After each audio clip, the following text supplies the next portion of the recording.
नमस्कार, मैं प्रेरणा सिंह। प्रेरणा के मंच पर आप सबका तहे दिल से स्वागत करती हूँ। प्रेरणा का मंच, अब प्रेरणा का मंच कहाँ? आप सबका मंच है, क्योंकि आप यहाँ पे एक प्रेरणा लेने आए हैं। आप जहाँ तक जिनसे जुड़ेंगे, उनको वो प्रेरणा देंगे। तो प्रेरणा का मंच हम सबका मंच हो गया है। बहुत स्वागत करती हूँ मैं आप सबका अपने इस मंच पर, आपके मंच पर। और पिछले एपिसोड में जिस तरह हमने देखा था हौसलों की उड़ान, इस बार हम लेकर आए हैं एक विमर्श।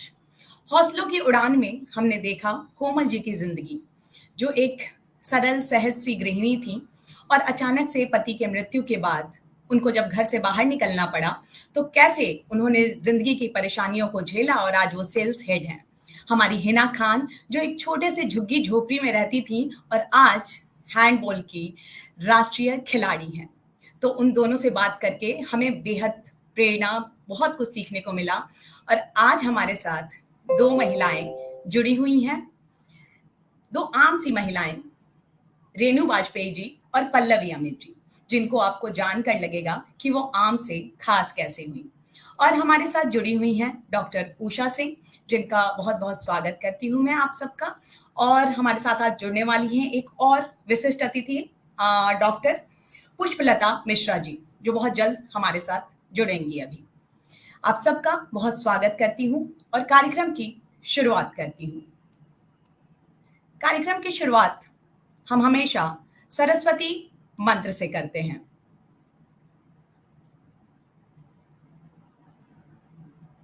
एक सेकंड, मैं इसे पब्लिक कर देती हूँ ताकि ज्यादा से ज्यादा हमारे लोग जुड़ पाए।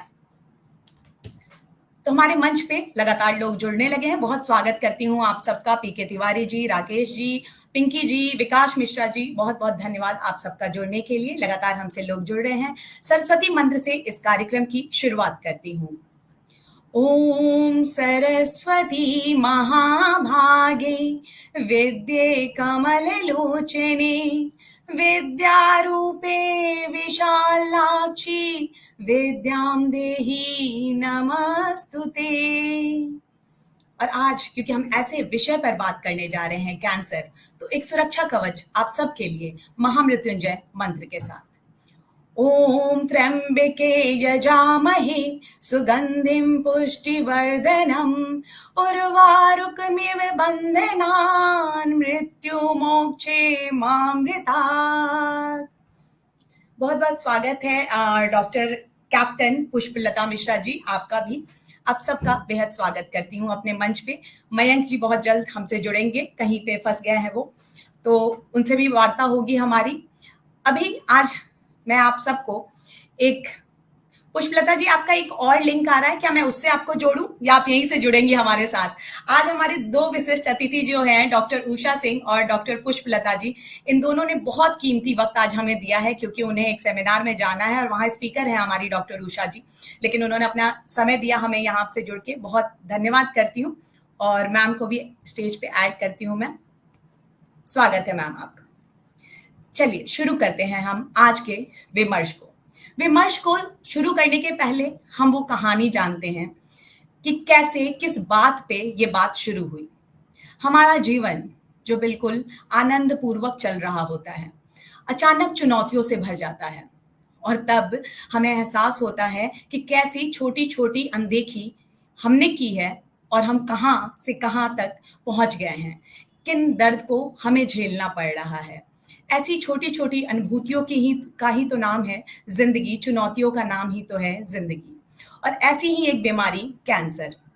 ऐसा नहीं है कि पुरुषों में कैंसर कम है, लेकिन हम यहाँ पे चर्चा करने आ रहे हैं महिलाओं पे, क्योंकि महिलाएं जैसे स्त्री जनित उनके पास अधिकार हैं, बच्चों को जन्म देने का अधिकार, परिवार को संवारने का अधिकार, वही उनकी कमजोरी भी बन जाती है कहीं ना कहीं, क्योंकि जब वही स्त्री जनित जो रोग हैं वो कैंसर का रूप ले लेते हैं। और वो जो उनका अधिकार है, जो वो वहां पे घर संवार रहे होते हैं और अपनी छोटी छोटी अनदेखी कर जाते हैं, वहां पर उन्हें जानना, समझना और उन्हें भी देखना बेहद ज़रूरी हो जाता है। और इसलिए हम 2 आम सी महिलाओं की कहानी जानेंगे पहले और फिर अपने डॉक्टर्स के पास चलेंगे और उनसे वार्ता करेंगे। बहुत स्वागत करती हूँ पूनम मल्होत्रा जी का, नवीन बग्गा जी का, सोहिनी कुमार जी का, उषा शर्मा जी का, शालू जी का। बहुत-बहुत शुक्रिया आप सबका जुड़ने के लिए। आइए मैं एक आम सी ज़िंदगी के पास आपको लेकर चलती हूँ। एक आम सी ज़िंदगी पल्लवी अमित जी की, जो लखनऊ में थी और आज वो हमसे जुड़ी हैं मुंबई से। टाटा मेमोरियल हॉस्पिटल में उनका ऑपरेशन होने वाला है। लेकिन वो प्यारी सी ज़िंदगी जिसमें वो न्यूट्रिनिस्ट थी, एक प्यारा सा परिवार जो बहुत आनंदपूर्वक चल रहा था, उनकी लेखनी चल रही थी। आज वो पॉडकास्ट पे उनकी कहानियाँ चलती हैं, कविताएँ चलती हैं और अचानक से एक दिन जीवन बदला। लेकिन जीवन उनका क्या बदला, वो एक पेशेंट हैं, वो ऑपरेशन कराने जा रही हैं, लेकिन मैं उन्हें पेशेंट बिल्कुल भी नहीं मानती हूँ और उनसे ही इस कार्यक्रम की शुरुआत करूँगी क्योंकि वो मुझे स्टाइल आइकॉन लगती हैं और मैं भी उनके लिए, उनके कारण ही कहूँ तो तैयार होके आई हूँ ताकि मैं भी उनके समक्ष कुछ थोड़ी सी अच्छी लग सकूँ। बहुत स्वागत करती हूँ पल्लवी जी आपकी कहानी के साथ आपको। अनम्यूट कर लें पल्लवी जी। और मयंक जी आपका भी स्वागत करती हूँ।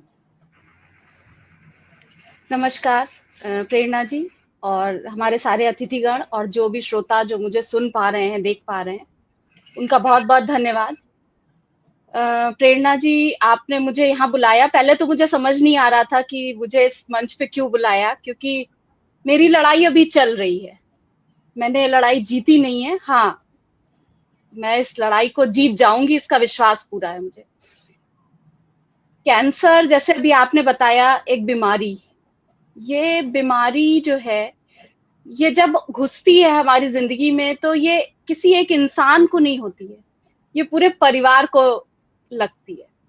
पूरा हंसता खेलता परिवार इससे इफेक्ट होता है और धीरे धीरे करके ये पूरे परिवार को खत्म करने लगती है।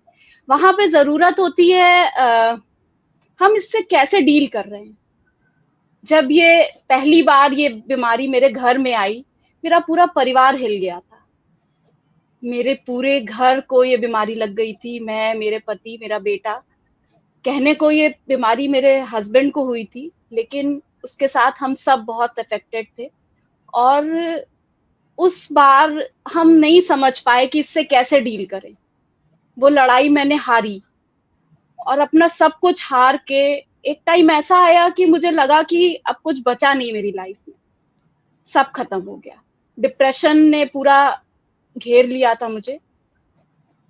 बस लाइफ में बहुत अच्छी जो मेरी कमाई थी, वो बहुत अच्छे लोग, बहुत प्यारे दोस्त, बहुत प्यारा परिवार था मेरे साथ, जिसने कभी मेरा हाथ नहीं छोड़ा। कुछ ऐसे दोस्त थे जो मुझे पता ही नहीं था कि ये हाँ इतना कुछ कभी इतना संभल भी देंगे मुझे। तो जब मैं बहुत डिप्रेशन में थी, बहुत, मैंने अपने हस्बैंड को खो दिया था और बहुत ज्यादा डिप्रेशन में थे हम। उस टाइम मेरे एक बहुत प्यारे मित्र, नाम मैं किसी का नहीं लूंगी, मुझे पता है वो सब स्क्रीन पे बैठ के मुझे देख रहे होंगे, तो वो मेरी बहुत प्यारी मित्र, उसने मुझे बहुत सहारा दिया। और एक दिन उसने मुझसे कहा कि तुमको क्या कमी है, ठीक है अमित नहीं है तुम्हारे साथ, लेकिन तुमने बहुत अच्छी लाइफ जी है उनके साथ, तो तुम अपनी डायरी पे, अपने पेन, अपने उस पे तुम लिखो। तुम तो अच्छा राइटर हो, तुम अच्छी राइटर हो, तुम लिखो कि तुम्हें क्या चाहिए और तुम रात में सोते समय इसको लिखना। सुबह उठ के तुम्हें बहुत पॉजिटिव लगेगा, तुम कुछ पॉजिटिव लिखना। उस पूरी रात मैं सो नहीं पाई। मुझे समझ नहीं आ रहा था कि मेरी जिंदगी में कुछ पॉजिटिव है ही नहीं, मैं क्या लिखूं पॉजिटिव। सुबह उसने, अगले दिन फिर उसका फोन आया और उसने मुझसे पूछा कि क्या लिखा तुमने। तो मैं उसे बता नहीं पाई। 2-3 दिन के बाद मैंने उसे बताया। उस रात मैंने लिखा था कि रात में अगर मैं सो जाऊं तो सुबह जागू ना। ये मेरी डिप्रेशन की इंतहा थी। उस समय मुझे लग रहा था कि मैं क्या करूं और ये मेरी लाइफ खत्म हो जाए। फिर ये डिप्रेशन बढ़ता गया। एक दिन मेरी तबीयत बहुत खराब हुई। कहीं मैं अपने बेटे के साथ, बेटा बहू के साथ मैं कहीं गई थी और मुझे चक्कर आया। और उस दिन, उस 2-3 दिनों में मैंने अपने बेटे को इतना परेशान देखा, इतना परेशान देखा कि मुझे लगा इतनी कम उम्र में ये तो ऑलरेडी बहुत कुछ झेल चुका है, अब इसको और कुछ झेलना नहीं चाहिए। उसके बाद मैंने अपने आप को संभालना शुरू किया, और मेरे बहुत अच्छे फ्रेंड्स जिन्होंने मुझे कभी अकेला नहीं छोड़ा, कितनी भी मुश्किल हुई कोई ना कोई था मेरे साथ। मतलब ये मेरी ब्लेसिंग है कि मेरे पास ऐसे दोस्त हैं। बहुत कई लोग उसमें बैठे होंगे, अभी स्क्रीन पे कई नाम मुझे दिख रहे हैं, संयोगिता जी का नाम दिख रहा है। तो ऐसे कई लोग हैं जो बेइंतहा प्यार करते हैं मुझे। मुझे पता भी नहीं था कि इतने प्यार करने वाले लोग हैं मेरी जिंदगी में। खैर, उस समय मैंने धीरे धीरे संभलना सीखा, बहुत सहारा मिला दोस्तों का, और धीरे धीरे करके मैंने अपना करियर फिर से शुरू किया।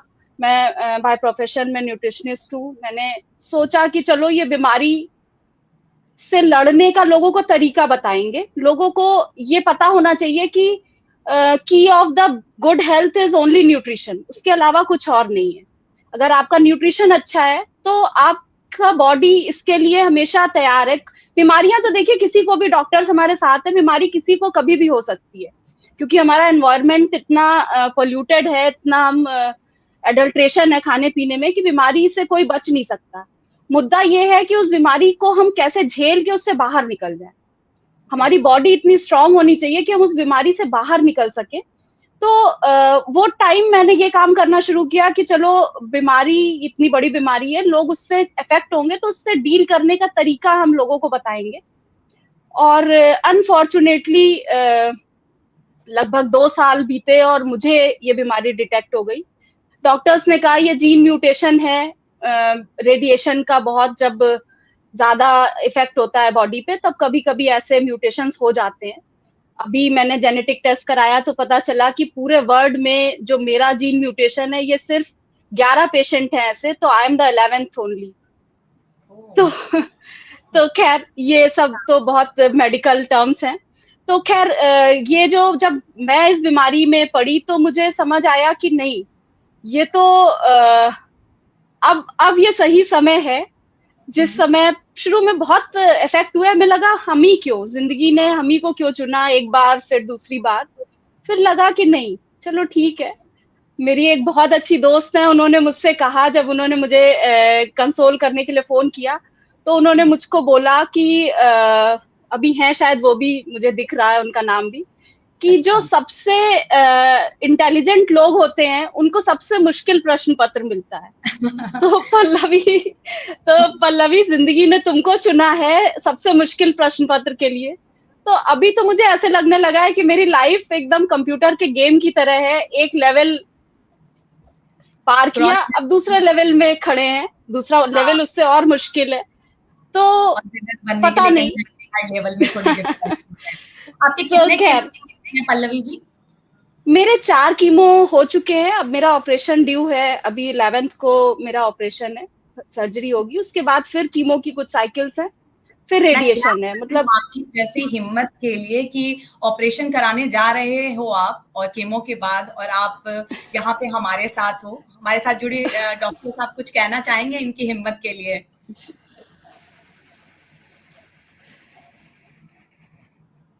मैम अनम्यूट करके, आवाज नहीं आ रही है। नहीं, वो कैमरा तो सही है, बस अनम्यूट करना है। Best wishes from my side for the future and be a brave.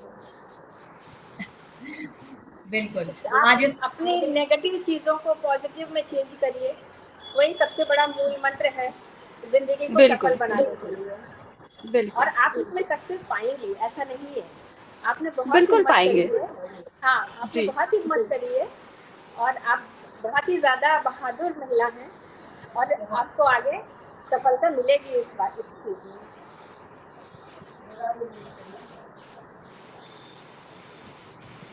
बिल्कुल। आज इस मंच से आपको ढेरों प्रेयर्स, ढेरों प्यार मिल रहे हैं। उषा शर्मा जी बोल रही हैं, such a positive person, you have your life, God bless you. और सच में मुझे भी कहीं ना कहीं आपसे बात करके मेरे रोंगटे खड़े हो रहे थे, लेकिन आपकी हिम्मत और जज्बे को देख के मैं सर झुकाती हूँ कि ईश्वर ऐसा हिम्मत, ऐसा जज्बा सबको सीरियसली। और मैम ये कितनी स्मार्ट लग रही हैं, और मतलब हम लोग अभी कहें कि अगर हेल्दी भी हैं तो क्या वो हमसे कम हेल्दी है, मतलब ग्लो कर रही हैं हम सबसे ज्यादा। मैं भी बताना चाहती हूँ। जी मैम, जी मैम। हाँ, बहुत बहुत शुभकामनाएं आपको, और आप बहुत जल्दी अच्छी हो जाएं और हम लोग के भी फिर इसी उत्साह से आगे मिलें। और हम सब लोग आपको आपकी सारी शुभकामनाएं देते हैं। और आपकी कहानी सुनकर लगा कि आप बहुत ही ब्रेव लेडीज हैं, तो अच्छा लगता है ऐसे लोगों के साथ रह के। लेकिन हमारा हमारा जो सिस्टम है वो भी बहुत ही ज़्यादा इम्प्रूव हो गया है, इसलिए हम जानते हैं कि हम जितना भी ग्रेव बीमारी हो उसको हम उससे आगे बढ़ सकते हैं। और आप जरूर ठीक हो जाएंगी, वो लोग जो लोग आपका ट्रीटमेंट कर रहे हैं, क्योंकि अब ऐसा ही लगता है कि हर सर्वाइकल केस में जो बहुत ज़्यादा बढ़ जाता है, वैसे तो हम लोग बढ़ने ही नहीं देंगे। अब इसी मुहिम पे हैं कि हम प्रिवेंट कर सके, पहले ही प्रिवेंट कर लें। और अगर प्रिवेंट नहीं कर पाए और किसी तरह से वो लग गया बीमारी, तो हमारा सिस्टम इतना ज़्यादा इम्प्रूव है कि हम उसको अच्छी तरह से झेल सकते हैं और उसको अच्छी तरह से आगे बढ़ा सकते हैं। और आप जल्दी जल्दी अच्छी हो जाएंगी, और हम लोग सुनेंगे इसी मंच से कि आप जो है वो अच्छी हो गई। कहाँ पे आपका ट्रीटमेंट हो रहा है? टाटा मेमोरियल में करा रहे हैं, बॉम्बे में, मुंबई। चलिए, आज आपको बहुत सारी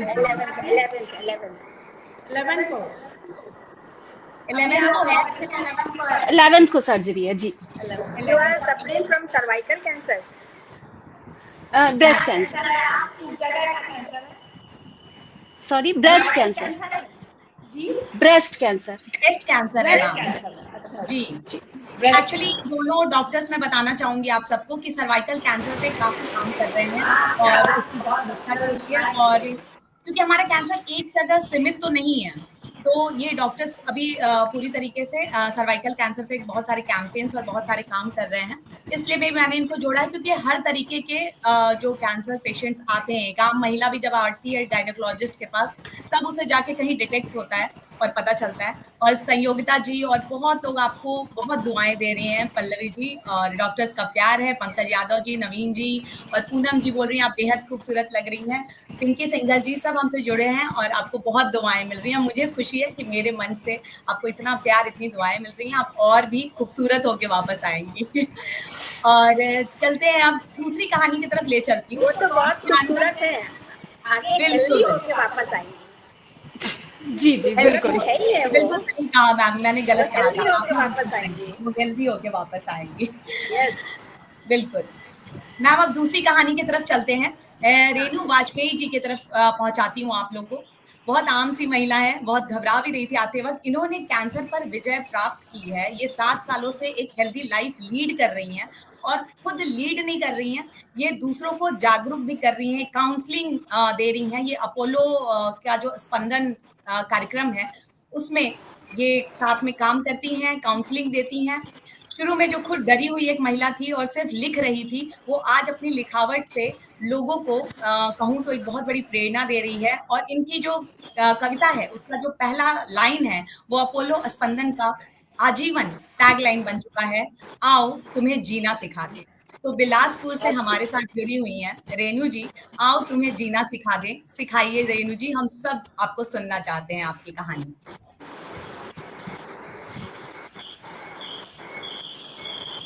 अनम्यूट होइए, सुनाई नहीं आ रहा है। अनम्यूट कर दीजिए रेणु जी। अब आ रही है? अब आ रही है। स्वागत है। सबसे पहले तो प्रेरणा जी आपका बहुत बहुत आभार।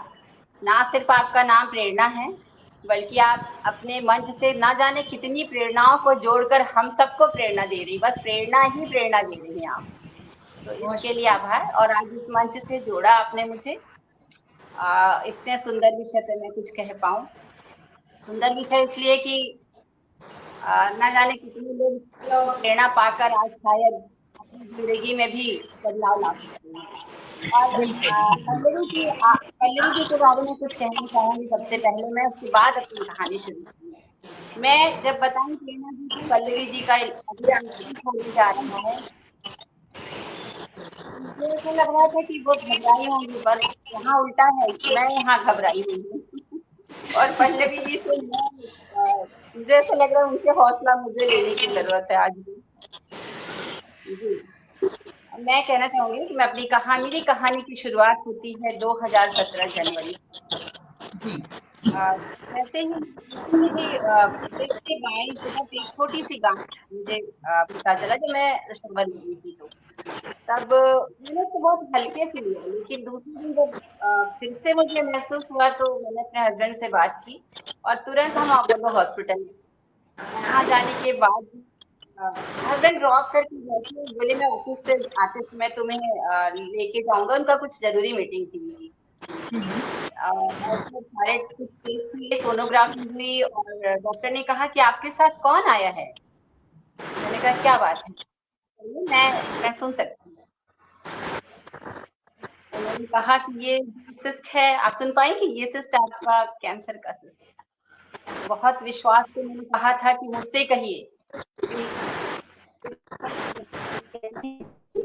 लेकर आई और 2 चेयर वहां पे चेयर्स लगी हुई थी, उस चेयर के पर ना बैठ के बीच में मैं ऐसे धम से जिसको कहते हैं ना गिर गई बैठ के, और उसके बाद सारी पृथ्वी ऐसा लग रहा था सब घूम रहा, सब कुछ खत्म हो गया। 1 घंटे पहले मैं कुछ और थी, 1 घंटे पहले कुछ और हो गया।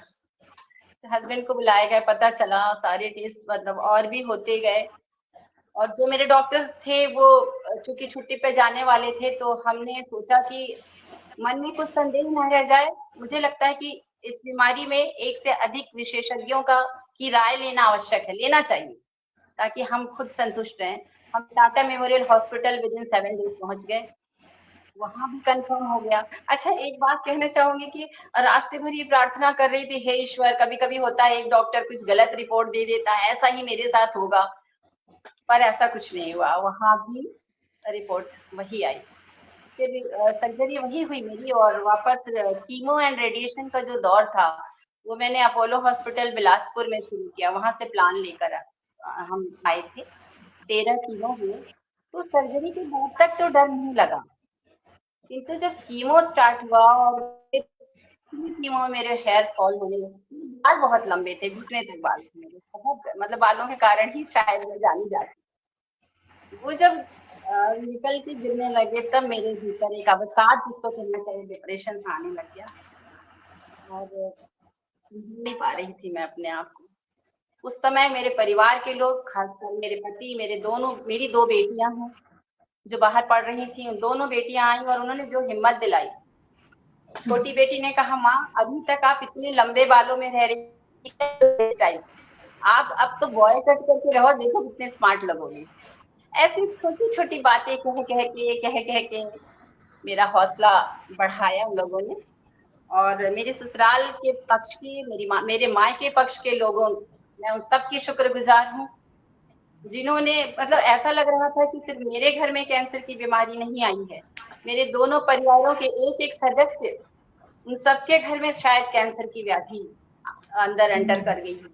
सब मुझे लेकर स्नेह देना, मेरे प्रति जो भी वो दे सकते थे अपनी तरफ से किया सबने, और उनके ही बदौलत मैं आज यहाँ हूँ। और उसके बाद भी कहूंगी मेरे मित्र और डॉक्टर्स अपोलो हॉस्पिटल के, मैं एक डॉक्टर प्रियंका सिंह मैम का जरूर जिक्र करना चाहूंगी। वो रेडिएशन के डॉक्टर थी मेरी, अभी मैक्स हॉस्पिटल दिल्ली में वो रेडिएशन के एचओडी भी हैं। अच्छा, उन्होंने मुझे इस अवसाद से बाहर निकाला। डॉक्टर्स इलाज जरूर करते, मैम आप सब यहाँ बैठी हुई हैं, डॉक्टर्स सब, आप लोग के कारण ही तो हमारी जिंदगी है, आप हमारे दूसरे भगवान कहलाते हैं आप सब। पर मैं एक बात कहना चाहूंगी, इस इलाज के साथ साथ ये मैसेज है शायद मेरे लिए और सभी डॉक्टर्स के लिए, मैं रिपीट करते हुए बोलती हूँ कि ना सिर्फ आप इलाज के साथ ही आपकी मधुर वाणी, अच्छा व्यवहार कैंसर रोगियों के लिए बहुत ज्यादा महत्व रखता है। क्योंकि परिवार के लोग जब समझाते हैं ना कि तुम अच्छी हो जाओगी, तो वो बात उतनी समझ में नहीं आती, उतनी वजनदार नहीं लगती है। जब डॉक्टर कहते हैं कि नहीं तुम्हें कुछ नहीं होगा, तुम जरूर निकल जाओगी, जैसे अभी आपने पल्लवी मैम से तो सच में वो बात अलग ही बात होती है। तो ऐसा ही प्रियंका सिंह मैम ने मुझे समझाया। बिल्कुल, मैं कहूँगी रेणु जी कि आप दोनों की कहानी कहूँ तो एक जैसी ही है कि पूरा परिवार ही इसमें बीमार पड़ जाता है एक तरीके से, और इसमें जो साथ है, भावनाएँ जो हैं आस-पास की डॉक्टर्स की बहुत मायने रखती हैं। हमारी डॉक्टर्स कुछ कहना चाहती हैं? जी मैम। दोनों मैम एक जगह से जुड़ गई हैं क्योंकि नेटवर्क इश्यू हो रहा था, कोई बात नहीं है। स्वागत है मैम, बोलें। अनम्यूट करके। रुकिए मैं कर देती हूँ। हाँ, आप बोलें, मैंने अनम्यूट किया है। ओके जी। हाँ, मैं ये कहना चाहूँगी कि वाकई में कैंसर नाम ही अपने आप में बहुत डरावना लगता है। अगर किसी पेशेंट को इवन मेरी जानकारी में अगर किसी पेशेंट को होता है तो मैं डायरेक्टली पेशेंट को नहीं बताती, इसी वजह से कि पेशेंट को आधा परेशानी तो उसकी आधी जिंदगी जो है उसी में खत्म हो जाती है जब उसको पता चलता है कि उसको कैंसर हुआ है। तो उसके घर वालों को बुला के उनको बताना पड़ता है, फिर उनसे कहना पड़ता है कि आप किस तरीके से पेशेंट को बताएं, जिसको हुआ है उसको किस तरीके से बताएं। और फिर मैं बुला के उनको समझाती हूँ कि हाँ, ये बीमारी कोई ऐसी खतरनाक स्टेज में नहीं है अभी आपकी, और आप अभी अच्छे से ठीक हो जाएंगे, इसमें टेंशन करने की ज़रूरत नहीं है, आप हिम्मत रखिए। थोड़ा बातों से हिम्मत देते हैं, उनके थोड़ी साइकोलॉजिकल जो है उनको स्ट्रॉन्ग करने की कोशिश करते हैं अपनी तरफ से कि वो स्ट्रॉन्ग हो जाए। बिल्कुल। और कैंसर में मेन होता है कि आपका अर्ली डिटेक्शन अगर हो गया तो क्योर रेट बहुत अच्छी है। अगर अर्ली डिटेक्शन नहीं हुआ तो प्रोग्नोसिस इज वेरी पुअर। तो इस वजह से मैं इस समय सर्वाइकल कैंसर अवेयरनेस प्रोग्राम हमारा फॉक्सी की तरफ से चल रहा है, जिसकी मैं मास्टर ट्रेनर हूँ यहाँ बस्ती ज़िले में। और हम लोग, मैं और मैडम मिश्रा दोनों लोग, हम लोग जो है स्कूलों में जाके बच्चों को कैंसर सर्वाइकल कैंसर वैक्सीन के बारे में बताते हैं जी। कि वो उसको आपको किस एज में लगवाना है, कितनी डोज लगवाना है, और अर्ली स्टेज में ये बीमारी पता नहीं चलती है। अगर ये पता भी चलती है जब तक बहुत देर हो जाती है, सेकेंड स्टेज का बी वाला होता है, 2B स्टेज होता है, या थर्ड स्टेज या फोर्थ स्टेज में पता चलता है, जो नॉर्मल लेडीज का होता है। और अगर हम जो कहते हैं ना, prevention is better than cure, अगर प्रिवेंशन है तो हम उसको क्यों ना अप्लाई करें। सर्वाइकल कैंसर वैक्सीन आ गई है तो उसको हम क्यों ना लगवा दें, और उसको लगवाने से हम आगे वाली जनरेशन को इस बीमारी से बचा सकते हैं। जैसा कि है, इसका शेड्यूल जो होता है वो 9 to 14 इयर्स की एज में लगाते हैं, और लगाते वैसे 45 ईयर की एज तक है, बट 9 to 14 इयर्स की एज जो होती है वो उस एज में सेक्सुअल कॉन्टैक्ट्स नहीं होते, क्योंकि ये सर्वाइकल वैक्सीन जो होता है वो मेनली HPV वायरस से होता है, ह्यूमन पैपिलोमा वायरस, और जो कि आफ्टर मैरिज ही वो मेल के थ्रू कॉन्टैक्ट में आने के से होता है। तो बहुत सारा इन्फेक्शन होता है, बहुत इन्फेक्शंस होते हैं HPV के, बहुत वेरिएशंस होते हैं, बट जो 16-18 है वो मोस्ट कॉमन है, उसकी वजह से ज़्यादा कैंसर बढ़ता है 16-18 वाला। तो हम इसको 2 ग्रुप में डिवाइड करते हैं, जो वैक्सीन को 2 ग्रुप में डिवाइड किया जाता है, 9 to 14 एंड 15 to 27। अच्छा, बट हम 45 की ईयर्स की एज तक दे सकते हैं वैक्सीन, लेकिन उसकी इफेक्टिविटी जो है, इफेक्टिवनेस वो कम होती जाती है, डिक्रीज करती जाती है। जैसे 9 to 14 ईयर्स की एज में वो 97% हम लोग को क्योर करता है। इसीलिए आप लोग जागरूकता इस पे काम कर रहे हैं कि स्कूलों में जाते हैं कि 9 to 14 इयर्स के बच्चे इसको, वो चाहे मेल हो या फीमेल हो, दोनों में मेल में भी पेनाइल कैंसर, ये 6 कैंसर से प्रिवेंट करता है हमको, जिसमें ओरोफेरिंजियल हो गया, एनल हो गया, फिर आपका ये पेनाइल हो गया, स्क्रोटल हो गया, इस तरीके से, और फीमेल में बल्बल हो गया, सर्वाइकल हो गया, वेजाइनल कैंसर हो गया। ये 6 कैंसर है जिससे प्रिवेंट करता है ये क्या वेजाइनल कैंसर से भी प्रिवेंट करता है, मतलब वैक्सीनेशन अगर ले ले तो? हाँ, वेजाइनल, वल्वल एंड सर्वाइकल तीनों। एनल, बहुत बड़ी बात है ये, अगर वैक्सीनेशन हो गया है। ओरोफैरिंजियल। तो ओके, इन सब चीजों से, इन सब कैंसर से ये प्रिवेंट करता है। तो 9 to 14 ईयर्स बहुत की बड़ी एज में जानकारी है। इसीलिए सेलेक्ट किया गया है कि वो सेक्सुअली एक्टिव नहीं होती है गर्ल्स इतने उस एज में। तो जी, इस जी। समय अगर लगवा देंगे तो वैक्सीन की इफेक्टिव जो होती है वो ज़्यादा होती है, 97% इफेक्टिव वैक्सीन होती है। एंड 15 to 27 ईयर पे उसका रेशो जो है इफेक्टिवनेस का वो कम हो जाता है, वो 70% हो जाता है। And after 27 to 45 it is 50%। Okay, मतलब ये बहुत बड़ी बात पता चली कि रेणु जी की 2 बेटियां हैं और जिनके भी हमसे जुड़े हुए हैं वो लोग। मैं रिक्वेस्ट करूंगी कि आपके घर में जो भी बेटियां हैं या बेटे हैं, जो भी हैं 9 ईयर, उनको आप ये वैक्सीन लगवा दें। और 9 to 14 ईयर्स में 2 डोजेस लगती है। फर्स्ट लगेगी, दूसरा 6 मंथ के बाद लगेगा सेकेंड डोज। और इनके कोई साइड इफेक्ट्स नहीं होते हैं, मतलब ऐसा जनरल जैसे आप डीपीटी, पोलियो या मीजल्स जैसे वैक्सीन लगवाते हैं, सेम वैसे ही वैक्सीन है। हाँ, किसी वैक्सीन कभी किसी को कुछ चक्कर सा आ सकता है, तो इसीलिए हमेशा वैक्सीन लगाने के बाद में आधे घंटे वहाँ पे बैठना चाहिए कि कोई अगर आपको ऐसा कुछ हो रहा हो तो आप डॉक्टर के पास अवेलेबल हैं, डॉक्टर आपको देख लेगा, उस हिसाब से आपको ट्रीट कर देगा। बिल्कुल। नहीं, तो ये तो बहुत बड़ी बात पता चली जो स्कूल लेवल में आजकल बच्चों को पता चलनी चाहिए। हाँ, 15 to 27 या 45 ईयर की एज में 3 डोजेस लगाते हैं। 0 मतलब कैंसर अब ऐसी बीमारी नहीं रह गई है कि हम बैठ के इंतजार करें कि अच्छा हमें हो जाएगा तो हम उसको ट्रीटमेंट करें। एग्जैक्टली। इतनी बड़ी बात हमें पता ही नहीं थी, मुझे खुद मैं अवेयर नहीं हूँ इस बात को लेके। तो नहीं, आप मतलब लोग सबको वैक्सीनेट हो जाना चाहिए। ऑस्ट्रेलिया एक ऐसा कंट्री है जिसमें वहाँ के 9 to 14 ईयर्स के बच्चों को टारगेट किया गया। और nowadays there is no cervical cancer patient।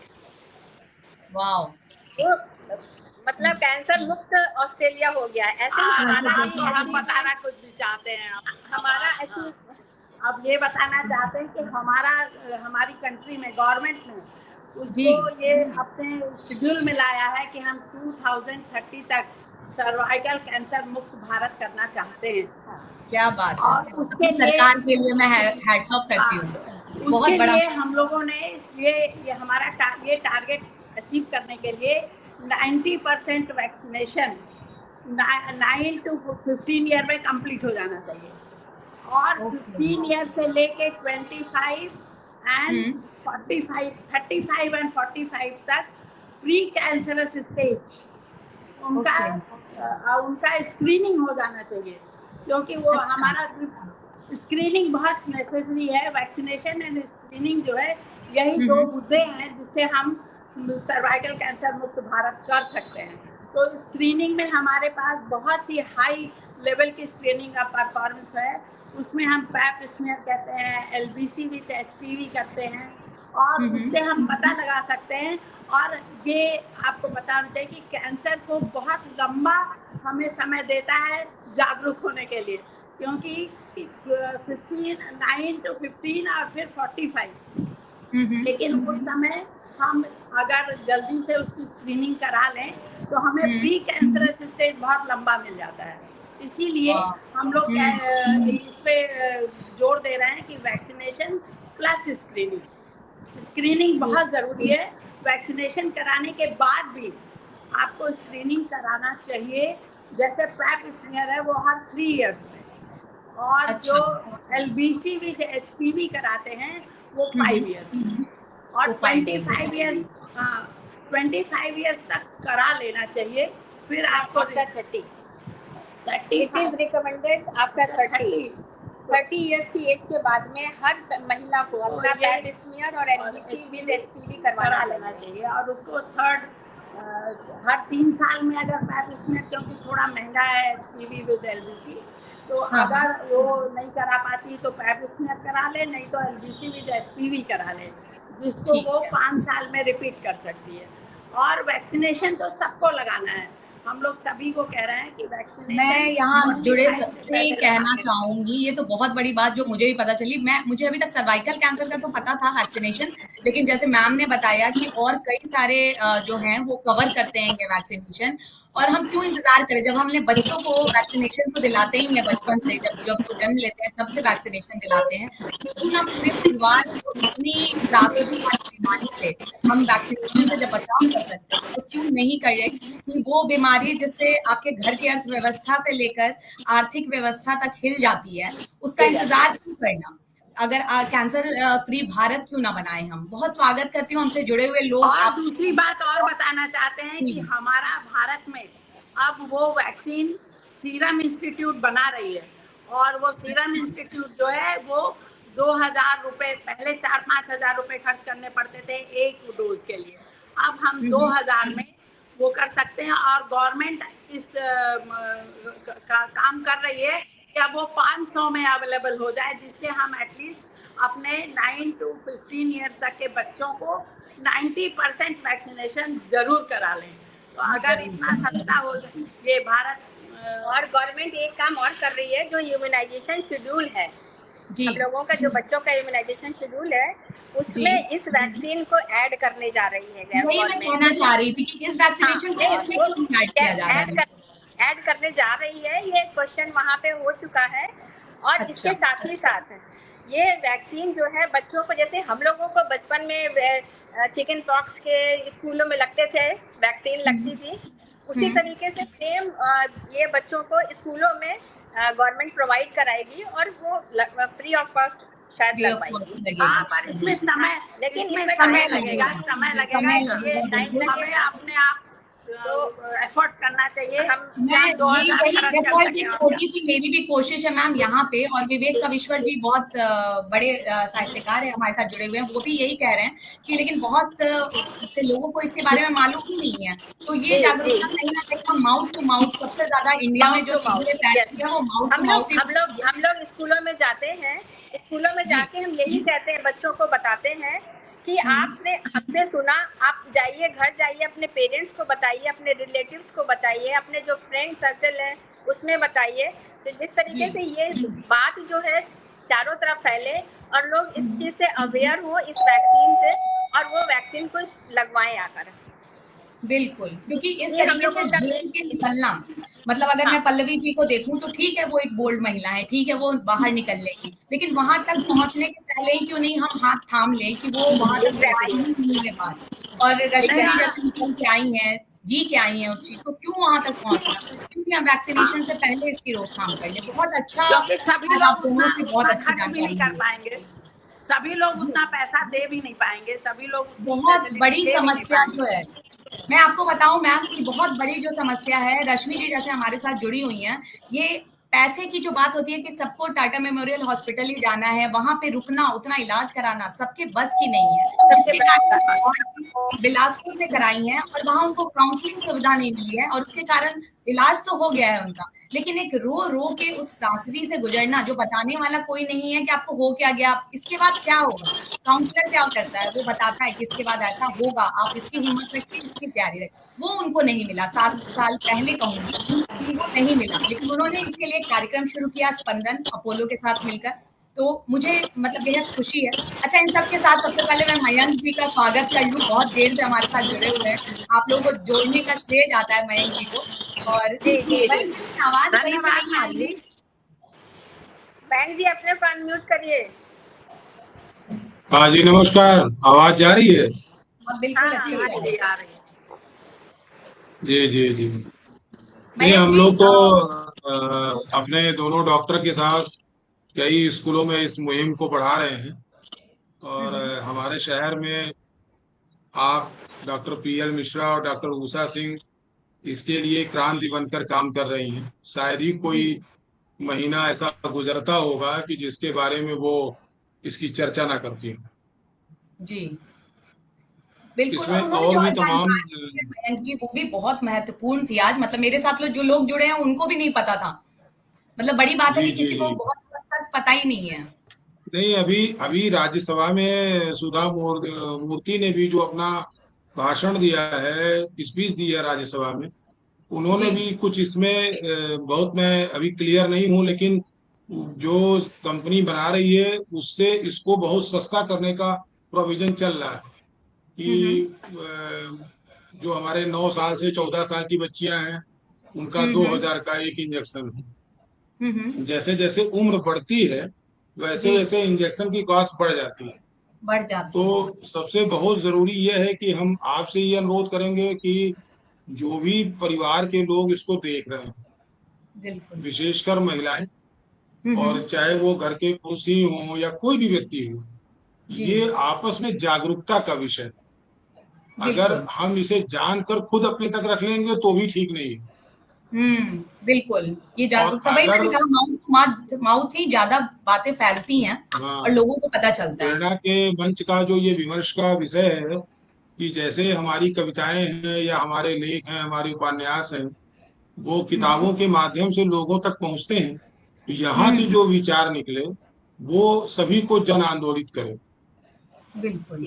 ये इस चीज को बार बार हाईलाइट करें कि जिनकी भी बच्चियां 9 वर्ष की हो चुकी हैं हम्म। और उनकी उम्र 14 साल के पायदान तक है, तो ये इंजेक्शन जरूर लगवाएं। अगर नहीं उनकी मयंक जी, उम्र आज 14 एक से और चीज ऊपर भी तो हो पता चुकी चली है हमें, तो मयंक जी, इसे एक पता और बात करके, पता चली जी, हमें कि लड़कों को भी ये इंजेक्शन मतलब है। हमें, मुझे पता था पहले खुद भी कि लड़कियों के लिए है, लेकिन अभी डॉक्टर साहिबा ने बताया कि दोनों के लिए ही है एक्चुअली, लड़कों के लिए भी और लड़कियों के लिए भी है वैक्सीनेशन। नहीं मैं तो नहीं, सबसे अनुरोध भी करूंगी। देखिए, लड़कों के लिए है, लेकिन पहला विषय हमारा महिलाओं के लिए इसलिए है कि वो पूरे जीवन की, पूरे घर की परिधि में रहती है और अपनी चीज को अवॉइड करती है। बिल्कुल बिल्कुल। और दूसरे, हम अपने डॉक्टर अतिथियों से अनुरोध करेंगे कि थोड़ा सा मेंस्ट्रुएशन कप पे भी आप अगर अपनी बात रख दें, क्योंकि वो भी एक बहुत बड़ा रीजन बनता है कैंसर का, और आज एक बहुत बड़े प्रदूषण का भी बहुत बड़ा विषय बन रहा है। तो थोड़ा सा अगर हम्म। उस पर भी प्रकाश डाल दें तो बहुत अच्छी बात होगी। और साथ में हम अपने आसपास तमाम लड़कियों को, महिलाओं को देखते हैं स्कूलों में कि उनका वजन कम है, उनमें तमाम चीजों की कमी है। तो थोड़ा सा इस पर भी डॉक्टर उषा सिंह और डॉक्टर पीएल मिश्रा अगर प्रकाश डाल दें तो बहुत अच्छा रहेगा। जी, और सबसे पहले 1 मिनट मैं लूँगी क्योंकि हमसे जो जुड़े हुए हैं वो काफ़ी विशेष लोग हैं। वर्षा दी का स्वागत करती हूँ। ये भी ऐसे बहुत सारे मंच मतलब उनकी खुद का मंच तो है ही, साथ ही ऐसे कई मोटिवेशनल कार्य वो भी कर रही हैं। बहुत स्वागत करती हूँ वर्षा दी आपका। जिशान कुरैशी जी, बहुत देर से आप लोग को अल्लाह और ईश्वर की दुआएँ दे रही हैं। रेणु जी और पल्लवी जी आपको, तो वो आप तक पहुँचाऊँगी ज़रूर। विवेक कवीश्वर जी लगातार कमेंट्स कर रहे हैं, बहुत-बहुत धन्यवाद आपका। उषा जी कह रही हैं कि बहुत-बहुत ज़रूरत है सभी परिवार के लोगों को जागरूक होने की।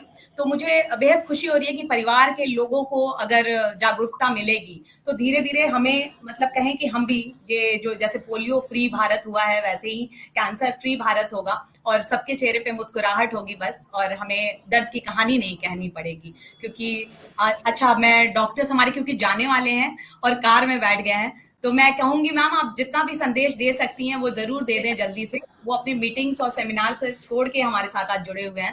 पहले तो बहुत धन्यवाद ही करूंगी मैं उनका कि उन्होंने अपना कीमती समय जो है हमें दिया है। मैम आप जितना कह सकें, हमें जितना बता सकें, फिर हम अपने उन लोगों से बात करें। आज हमारे यहाँ बारिश भी बहुत हो रही है। हाँ, बहुत ज्यादा, इसलिए मैम जितना बता लें, जितनी बातें हमें पता चल जाए, फिर हम बात करेंगे अपने दो जो हमारे और अतिथि हैं उनसे। उषा मैम। हाँ जी, मैं हाँ जी। मेंस्ट्रुअल कप के बारे में थोड़ा सा बात बताना चाहती हूँ जी कि जरूर। इस प्रकार से आजकल जो पैड्स यूज होते हैं वो बच्चे एक बार ये लगाते हैं, यूज करते हैं, बच्चे या महिलाएं जो भी हैं, तो जब तक पूरी तरीके से वो फिल नहीं हो जाता तब तक उसको डिस्ट्रॉय नहीं करते हैं, चेंज नहीं करते, आई मीन। बिल्कुल सही तो बात। इसकी वजह से वो इन्फेक्शन होने के चांसेस ज्यादा रहते हैं। तो अच्छा। ये चीज ना मेंस्ट्रुअल हाइजीन के बारे में भी हम लोग स्कूलों में जाके बच्चों को बताते हैं। तो उसके लिए मेंस्ट्रुअल कप आया हुआ है जो जिसका कि वो साइज है, साइज में small, medium and large size में मिलता है। तो उसको अपनी साइज के अनुरूप लेकर, अनुसार लेकर उसको यूज करने का बहुत इजी तरीका है एंड उसको जैसे पैड को आप केवल 4 घंटे तक यूज कर सकते हैं, बट आप 1 आवर तक कर सकते हैं जी 1 आवर के बाद, और उसको इंसर्ट करना एंड उसको निकालना इज इजी। और उसके साथ आप उसको डिस्पोज करने के लिए भी कहीं जाना नहीं है, क्योंकि पैड्स को डिस्पोज करना भी बहुत डिफिकल्ट वर्क है इन हाँ एरियाज हाँ में।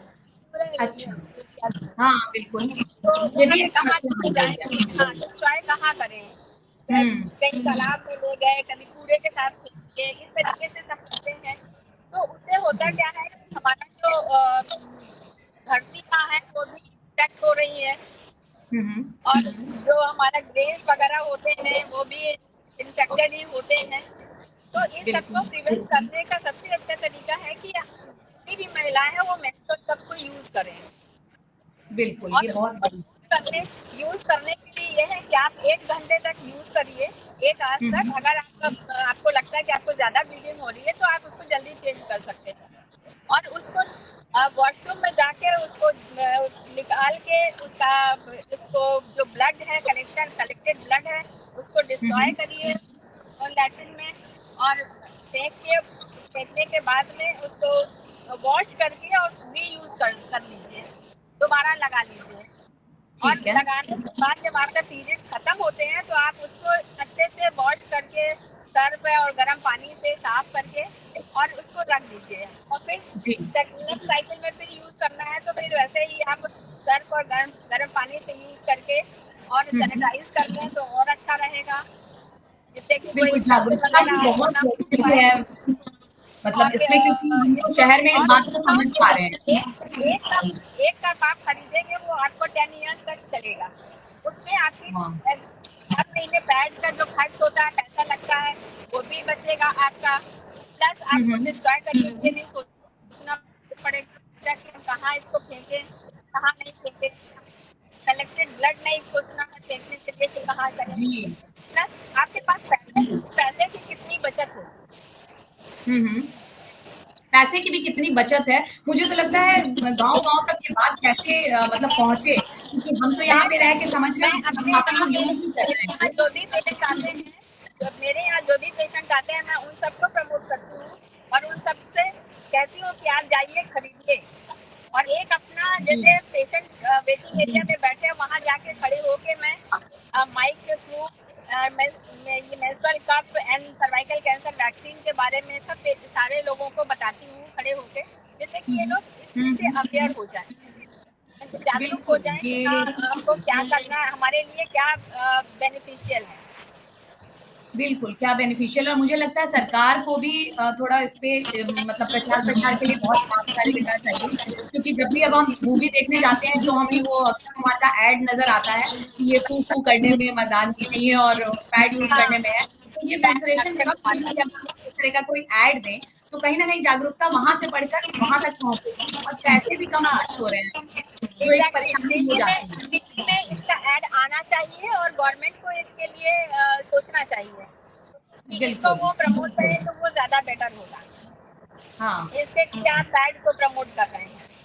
बिल्कुल, बिल्कुल। ये बहुत अच्छी जानकारी दी मैम आपने। कम से कम हम जितने भी सुन रहे हैं और हमसे जुड़े जितने लोग हैं और ख़ासकर लड़के भी जुड़े हुए हैं हमसे, बहुत पुरुष वर्ग जुड़ा हुआ है हमसे, तो सबको ये कहीं न कहीं ये जानकारी जा रही है और रोशन जी, विवेक कविश्वर सब इस बात से सहमत हो रहे हैं। इसका मतलब है चलिए बहुत अच्छी बात है कि महिलाएँ तो महिलाएँ, पुरुष भी हमारे साथ सहमत हैं और कहीं न कहीं इस पे विचार करते हुए वो घर तक ये बात पहुँचाएँगे और इस पे ध्यान देंगे। तो और बड़ी अच्छी कुछ पहल बातें आज मैं बहुत सारी जानकारी मिली मैडम से कहूँगी, रिक्वेस्ट करूँगी कुछ चीजें वो पोषण के बारे में भी बता दें। जी मयंक जी पोषण अब देखिए आपके अगर इसमें कोई बहुत ज़्यादा परेशानी ना हो तो पोषण के बारे में बता सकते हैं, लेकिन ये है कि अगर आपका मंच जो है सिर्फ सर्वाइकल कैंसर के लिए ही है और आप किसी और चीज़ से करना चाहती तो अलग बात है, अगर नहीं समय हो मैम तो बताएं। ये दोनों हमारे साथ जो जुड़े हैं वो लोग ब्रेस्ट कैंसर के पेशेंट्स हैं और हर तरह के कैंसर पे आज हम चर्चा कर रहे हैं, उनसे उनकी जिंदगी की कहानी के साथ चर्चा कर रहे हैं और बाकी भी जितना तरह के हम जान सकते हैं और जितनी जागरूकता फैला सकते हैं उस पे काम कर रहे हैं। हम तो बिल्कुल ही बताएंगे, आप लोग रास्ते से हमसे जुड़े हुए हैं, बड़ी अच्छी बात है। और तो नहीं, मैं आपसे यही जानना चाहती हूँ, न्यूट्रिशन के बारे में बताऊं या कैंसर के बारे में ही कुछ और बता दें? नहीं, न्यूट्रिनिस्ट जुड़ी हुई है आज हमारे साथ पल्लवी जी, और उन्होंने ये संदेश भी दिया है कि न्यूट्रिशन जो है वो खुद ही डाइट चार्ट बताती हैं अगर लोगों को, और खुद भी अगर इससे पीड़ित हैं तो डाइट आपके लिए कितना महत्वपूर्ण है। कम से कम वो इससे फाइट कर पा रही हैं, उनकी शारीरिक क्षमता इतनी है कि वो इस चीज से फाइट कर पा रही हैं, तो ये बहुत बड़ी बात है। जैसे हमारा ऐसा है कि न्यूट्रिशन आजकल लोग बात फास्ट फूड और कोल्ड ड्रिंक और इसी में ज्यादा इंटरेस्टेड हैं, लेकिन अनीमिया मुक्त भारत जो हमारा कार्यक्रम एक चल रहा है गवर्नमेंट का, ये है कि हम बच्चों को अनीमिया मुक्त भारत करना चाह रहे हैं। तो इसलिए हम बच्चों को बता रहे हैं कि जैसे ब्रेकफास्ट में high protein diet, grain and nuts खिलाइए उनको। जी, बारिश में फंस गई, थोड़ी सी टेक्निकल इशू मुझे लग रहा है बारिश के कारण। वो बच्चों के डाइट के बारे में बता रही थी, बड़ी अच्छी जानकारी हमें मिली मेंस्ट्रुएशन कप के बारे में, और बहुत सारे लोग जुड़ के हमसे वही कह रहे हैं कि बहुत महत्वपूर्ण जानकारी पे चर्चा हो रही है। महिलाएं भी जुड़ी हुई हैं, स्मिता श्रीवास्तव जी बोल रही हैं जो अंतस कार्यक्रम खुद कराती हैं और ऐसी चर्चाएं वो खुद भी रखती हैं अपने मंच पर, अंतस के मंच पर। तो बहुत शुक्रिया आपका जुड़ने के लिए, और कहीं ना कहीं आपको भी कुछ कहीं इंफॉर्मेशन मिल जाए और आप भी फिर अपने मंच पे उससे आगे बात ले जाए। और राकेश सिंह जी का मैं विशेष धन्यवाद करती हूँ। एक सेकेंड मैं आपको बताऊं कि मयंक जी का धन्यवाद कर दूं मैं, क्योंकि वो हमारे टेक्निकल हेड है, टेक्निकल सपोर्टर है, और कहिए कि उनके कारण ही मैं ये स्ट्रीम यार्ड हैंडल कर पाती हूँ। इसलिए उनकी कई बात जरूर रख देती हूँ कि राह में आंधी हो या तूफान हो, वही निकल पाता है जो सच्चा इंसान हो। तो कहीं ना कहीं सच्चाई और हिम्मत जो हमें मिलती है वो जो दिल साफ होता है और अंदर से जो हिम्मत आती है, ईश्वर की कृपा होती है हम पे। और बहुत शुक्रिया करती हूँ आप सबका। थोड़ा सा मैं रोक रहा हूँ अभी कि जो डॉक्टर हमारे साथ जुड़ी हुई थी, डॉक्टर पीएल मिश्रा जी, एक बहुत बड़ी शख्सियत है। मेरे ख्याल से उन्हें मेडिकल लाइन में 45 साल से प्रैक्टिस कर रही हैं। हाँ। शुरुआती जीवन इनका वो सेना में मेडिकल कोर की डॉक्टर रही, और इसके साथ ही साथ इतने व्यस्ततम लाइफ में भी वो सामाजिक जीवन में भी उतनी ही सक्रिय है। हाँ। आज की तिथि में वो गोरक्ष प्रांत जो संस्कार भारती का एरिया है उसकी वो प्रांतीय कार्यकारी अध्यक्ष है। अच्छा, तो मुझे और मिल पाई जी कि वो सुबह 7 बजे अपने क्लिनिक में बैठ जाती है। जी बिल्कुल बिल्कुल, पहली क्लिनिक होगी मेरे ख्याल से, आगे बढ़ाते हैं। 7 बजे वो अपनी क्लिनिक में बैठ जाती है। बिल्कुल, डॉक्टर्स का ही योगदान है कि लोग ठीक हो रहे हैं। और वो पल्लवी जी ने भी कहा था, कुछ लिखा है शायद आपने अपने पटल पर पल्लवी जी, कि सफेद पोष जो होते हैं वो ही भगवान की तरह घूम रहे होते हैं हमारे साथ।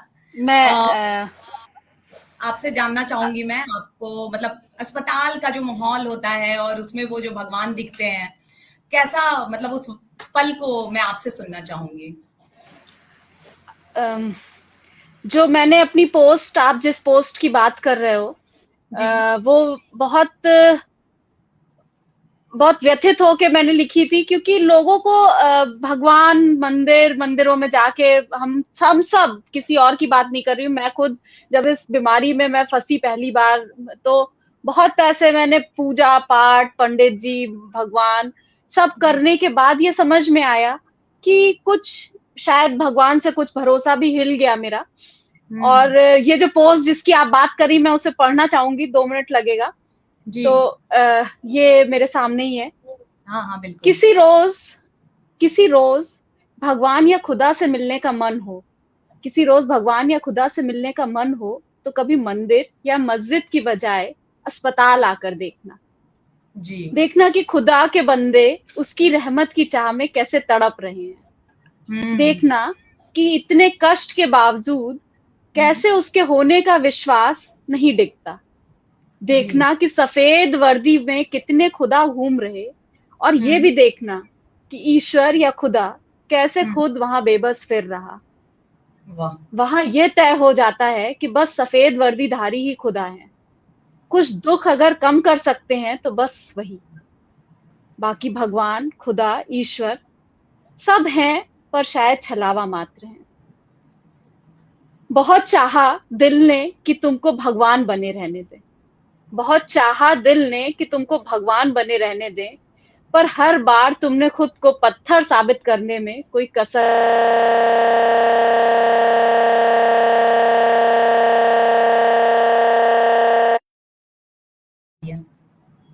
जी। आखिरी लाइन फिर से पढ़ दे, मेरी तरफ से कुछ टेक्निकल इश्यू हो गया था। आवाज आपकी जा चुकी है। हेलो, आ रही है अभी आवाज? आवाज आ रही है? नहीं आ रही है? कुछ टेक्निक। हेलो, अभी आ रही है आवाज? आवाज नहीं आ रही है मुझे। मेरी आवाज पहुंच पा रही है? हाँ, आपकी आवाज आ रही है, आप बोलो, मैं देखती हूँ। जी।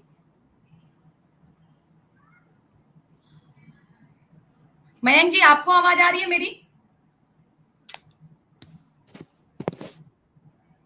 हाँ, आवाज तो आ रही है, थोड़ी बारिश हमारे यहाँ तेज हो रही है, इस वजह से मेरी थोड़ी आवाज आ रही डिस्टर्बेंस है? है। मेरी आवाज आ रही है मेरी? ठीक है, तो पल्लवी जी मुझे सुन पा रही हैं आप? हाँ, बहुत बहुत स्लो आ रही है आवाज, लेकिन ठीक है, मैं ठीक है, सुन पा रही हूँ। जी, ठीक है। तो आपकी इस कनेक्ट हाँ, नेटवर्क इशू हो रहा है, कोई बात नहीं रेनू जी, आप जुड़े रहिए, मैं आप तक पहुंचती हूँ। पहले पल्लवी जी को किसी से मिलाती हूँ, उन्होंने कल इनके विषय में मुझे बताया था, और आज मैं चाहती हूँ कि इनको स्टेज पे लाऊं कुछ पलों के लिए ही, और पल्लवी जी को इनसे मिलके अच्छा लगेगा। मुझे लगता है कि इस पटल पर वो उनके लिए भी सरप्राइज होगा। आज जो है पारुल सिंह जी जुड़ी हुई हैं हमसे, और अगर नेटवर्क इशू नहीं हो तो पारुल जी आप अपना कैमरा ऑन कीजिए, और पल्लवी जी आप बताइए इनके बारे में, क्योंकि आपके लिए ये बिग सरप्राइज है। मैंने उनसे रिक्वेस्ट किया था कि वो ना बताए आपको, और मैंने बात की थी, तो इसलिए आप बताएं उनके विषय में। पारुल जी, आप सुन पा रही हैं हमें? मतलब बैक स्टेज में तो वो मुझे नजर आ रही हैं। पारुल जी, मैं रिमूव करती हूँ फिर।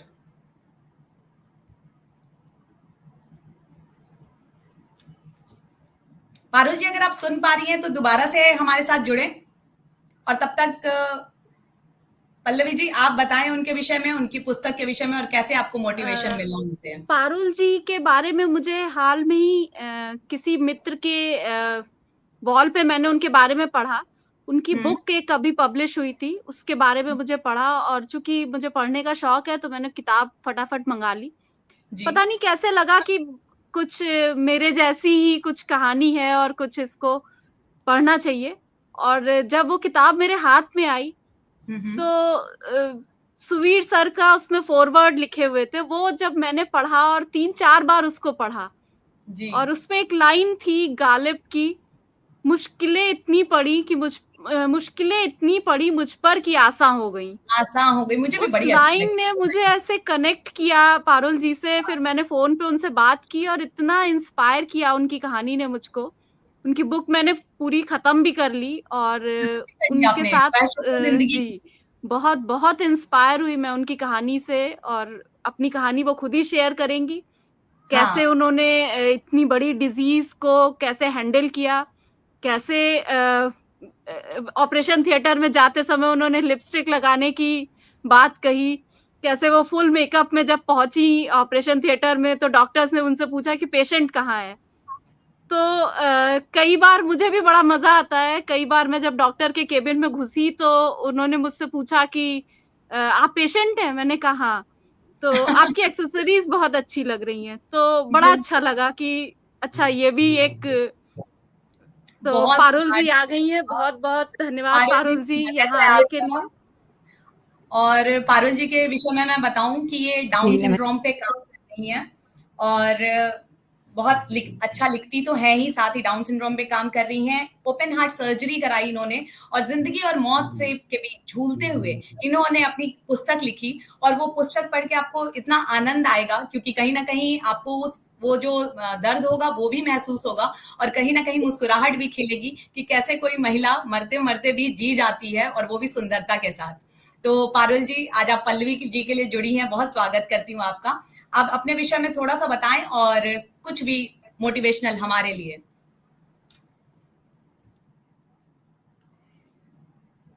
आज नेटवर्क इशू है पारुल जी का, वो मुझे कह रही थी कब से कि थोड़ा जल्दी जुड़ने के लिए। तब तक रेणु जी आप बताएं। जी आप अपना। हाँ, मैं चूंकि बात चल रही थी अभी लिखने पढ़ने कहानी कविताओं की, वो भी हमारे जीवन में बहुत बड़ी प्रेरणा लाती है। तो मैं बताऊंगी इस दौरान स्पंदन के बारे में भी बहुत जरूर बताऊंगी। उसके पहले बताऊंगी, एक मेरी शांति आंटी जी हैं, शांति लता वर्मा आंटी जी हैं, उनको मैं आंटी माँ कहती हूँ। रिश्तेदारी तो नहीं पर रिश्तेदारी से बढ़कर कवयित्री हैं। उस समय उनकी कुछ पंक्तियां थी, जब मैं फोन पे उनसे बात करती थी कि कीमो के दौरान जो पीड़ा से मैं गुजरती थी, तब उन्होंने मुझे कुछ पंक्तियां सुनाई थी। क्या मैं आप सबकी का परमिशन हो तो सुना सकती हूँ? हाँ बिल्कुल सुनाए।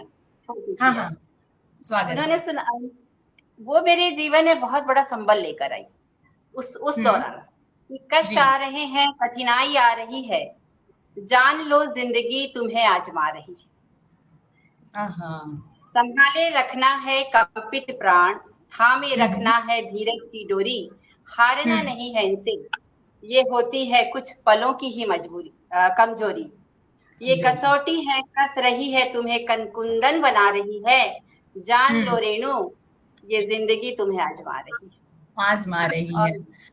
और बहुत बढ़िया आपका ना, और जिंदगी तुम्हें आजमा रही है। और पारुल जी जिंदगी को आजमा के उसे हरा के और निकल चुकी हैं। इनकी एक छोटी बेटी भी है जो डाउन सिंड्रोम में है, फिर भी वो उस पर काम भी कर रही हैं और बड़ी प्रेरणा देती हैं अपने कार्य से। इनके साथ मैं अलग से एक सेशन करने वाली हूँ, लेकिन आज क्योंकि पल्लवी जी ने आपकी पुस्तक पूरी पढ़ ली है, तो आप क्या कहेंगे पारुल जी?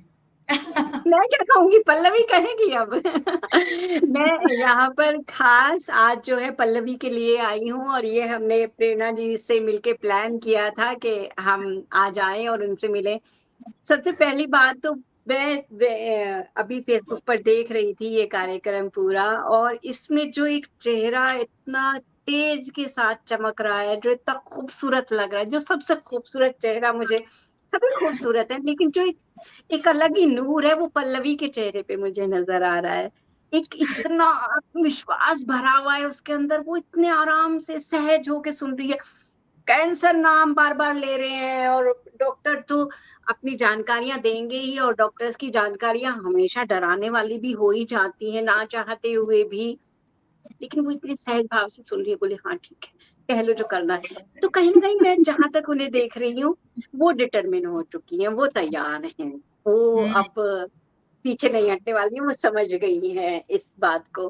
तो ये सबसे अच्छी बात है। पहले तो ऑल द बेस्ट आगे के लिए, पूरा आपके प्रोसीजर के लिए पल्लवी, बिल्कुल सही से आपका सब कुछ होगा, और हम सब आपके साथ हैं। और जो दुआओं की वाइब्रेशन होती है वो हमेशा दिल से दिल तक जाती है। हम सब आपके लिए दुआ करेंगे, आप बिल्कुल ठीक होके एक फाइटर की तरह, एक योद्धा की तरह वापस आएंगी हमारे पास, और हमें फिर बहुत सारे अपने एक्सपीरियंसेस बताएंगी। मैं हमेशा कहती हूँ कि वो जिंदगी क्या है जो आपको कुछ उतार चढ़ाव ना दे, क्योंकि यहाँ पर देखिए, मरना तो एक इतनी छोटी सी घटना है, यहाँ से जिंदा आज तक कोई गया नहीं है, सबसे बड़ी बात ये है। तो मरते तो सभी हैं, वो मरना सबको है, कब किसका होगा ये भी हमें नहीं मालूम है। जिन चीजों का हमें मालूम ही नहीं है, उनके लिए हम संताप करके क्यों बैठे। और जब हम कहते हैं इस चीज के लिए भगवान है, इस चीज के लिए ये है, या तो किसी पे विश्वास करो ना करो, हम फिर ये डरते हैं, या मदर्स हैं तो ज्यादातर वो ये डरती हैं कि मेरे बाद मेरे परिवार का क्या होगा, बच्चों का क्या होगा। अपने लिए नहीं डरती है, वो सबसे बड़ा डर ये आ जाता है, मेरे फैमिली का क्या होगा, मेरे हस्बैंड कैसे रहेंगे, फैमिली कैसे रहेगी। मैं ये कहती हूँ ये सौंप दो ना ऊपर वाले को, जो ये सब कर रहा है उसे सौंप दो, उसके बाद की सारी जिंदगी बहुत ही प्रोसीजर बहुत अच्छा हो जाता है। 6 साल पहले जैसा प्रेरणा मैंने आपको बताया, मेरी ओपन हार्ट सर्जरी हुई थी, तो उस टाइम पे उससे पहले ही मैं इस तरह की चीज से गुजर चुकी थी, क्योंकि जब चांदनी मेरी छोटी बेटी मेरी लाइफ में आई तो एक तरह का ट्रॉमा तब भी आया था, एक तरह का लोग क्या कहेंगे तब भी आया था, मेरी जिंदगी कैसी होगी तब भी आया था। तो इस सब से तो मैं गुजर चुकी थी, लेकिन जब मेरी ओपन हार्ट सर्जरी हुई और डॉक्टर्स ने मुझे बताया कि आपके हार्ट की कंडीशन इतना लेट डायग्नोस हुई है कि कुछ न कुछ चेंजेस जब भी आपके हार्ट में रहेंगे उन्हें हम रिवर्स नहीं कर सकते हैं, आगे के लिए एक आर्टिफिशियल वॉल्व आपके हार्ट में डाली जाएगी। मतलब पल्लवी जी उसके वो बाद भी जी रही हैं और साथ में अपने वहां पे बार बार चेकअप करा के सांसों को खींच रही हैं, बिल्कुल जैसे आप लोग हर साल हर 2 साल बाद जाएंगे फिर चेकअप कराएंगे। तो कितनी अच्छी बात, इसलिए वो कह रही हैं कि वो भी वैसे ही जी रही हैं। और आज तो मैंने उनकी तस्वीर देखी हॉस्पिटल से कि हाँ भाई मैं यहाँ आई, कहीं उन्होंने पोस्ट कर रखा था टेस्ट कराने के वो अभी रिसेंट वाला जो ईयरली हमारा होता है, तो वो है। अब मेरे लिए क्या हो गया कि प्रेरणा के मेरी दिल की सर्जरी हुई है, तो दिल और बॉलीवुड मेरे दिल के बहुत करीब है। बॉलीवुड में हर तीसरा सॉन्ग जो है दिल पे है, आप मेरे इंस्टा पे जाइए, मेरे को तो काम मिल गया, मैंने तो सारे गाने लगा दिए अपनी उस पे, मैंने दिल पे बनाओ गाने अब। उसके बाद मैंने आपको बताया मेरी किताब आई है, तो लेखक होते हैं बड़े संकोची होते हैं, अगर मेरी सर्जरी नहीं हुई होती तो अपनी किताब के लिए मैं भी बड़ी संकोची होती। मैंने पूरी हार्ट सर्जरी पे अपनी किताब लिखी है, अपने पूरे एक्सपीरियंस पे, और वो भी मतलब इतनी मजे में लिखी है कि हंस हंस के लिखी है, कोई उसमें मैंने ऐसे वो नहीं किया, हालांकि लग जाता है लोगों को जब पढ़ते हैं तो एक बार को। तो उसके प्रमोशन के लिए मैं तो खुद ही अपनी बुक का प्रमोशन किए जा रही हूँ, गाने गा गा के दिल विल प्यार व्यार मैं क्या जानू रे ये और वो। और जब मैं हॉस्पिटल जाती हूँ तो मैं वो पीपल का पेड़ ढूंढती हूँ कि जिसपे मैं भी गाने टांग टांग के वापस लेके आऊंगी। बिल्कुल, वो पीपल का पेड़ नहीं मिलेगा तो कुछ और आपको मिल जाएगा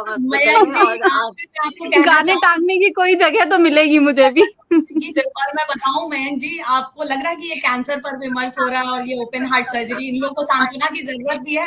ये लोग तो हमें उठा के बैठा दे कि तुम्हें क्या सांत्वना चाहिए, ऐसी जिंदा दिल औरतें हैं ये। जिसे सबसे अच्छा मुझे क्या लगा कि इतनी जिंदा दिल है कि ऑपरेशन थिएटर से निकल के होश में आने के बाद इन्होंने तो लिपस्टिक लगा ली कि भाई अभी अब तो मैं सही से रहूं, अब तो मैं अच्छे से रहूं, क्या हुआ। और ये नर्स ज्यादा खूबसूरत क्यों लग रही है मुझसे आईलाइनर लगा। इनकी बात सुन के ही मैंने लिखा है कि ऐसे केसेस में सांत्वना की जरूरत नहीं होती, बल्कि जिंदगी मिल जाए, जिंदगी को जीने की ललक आ जाए, ये सबसे खूबसूरत।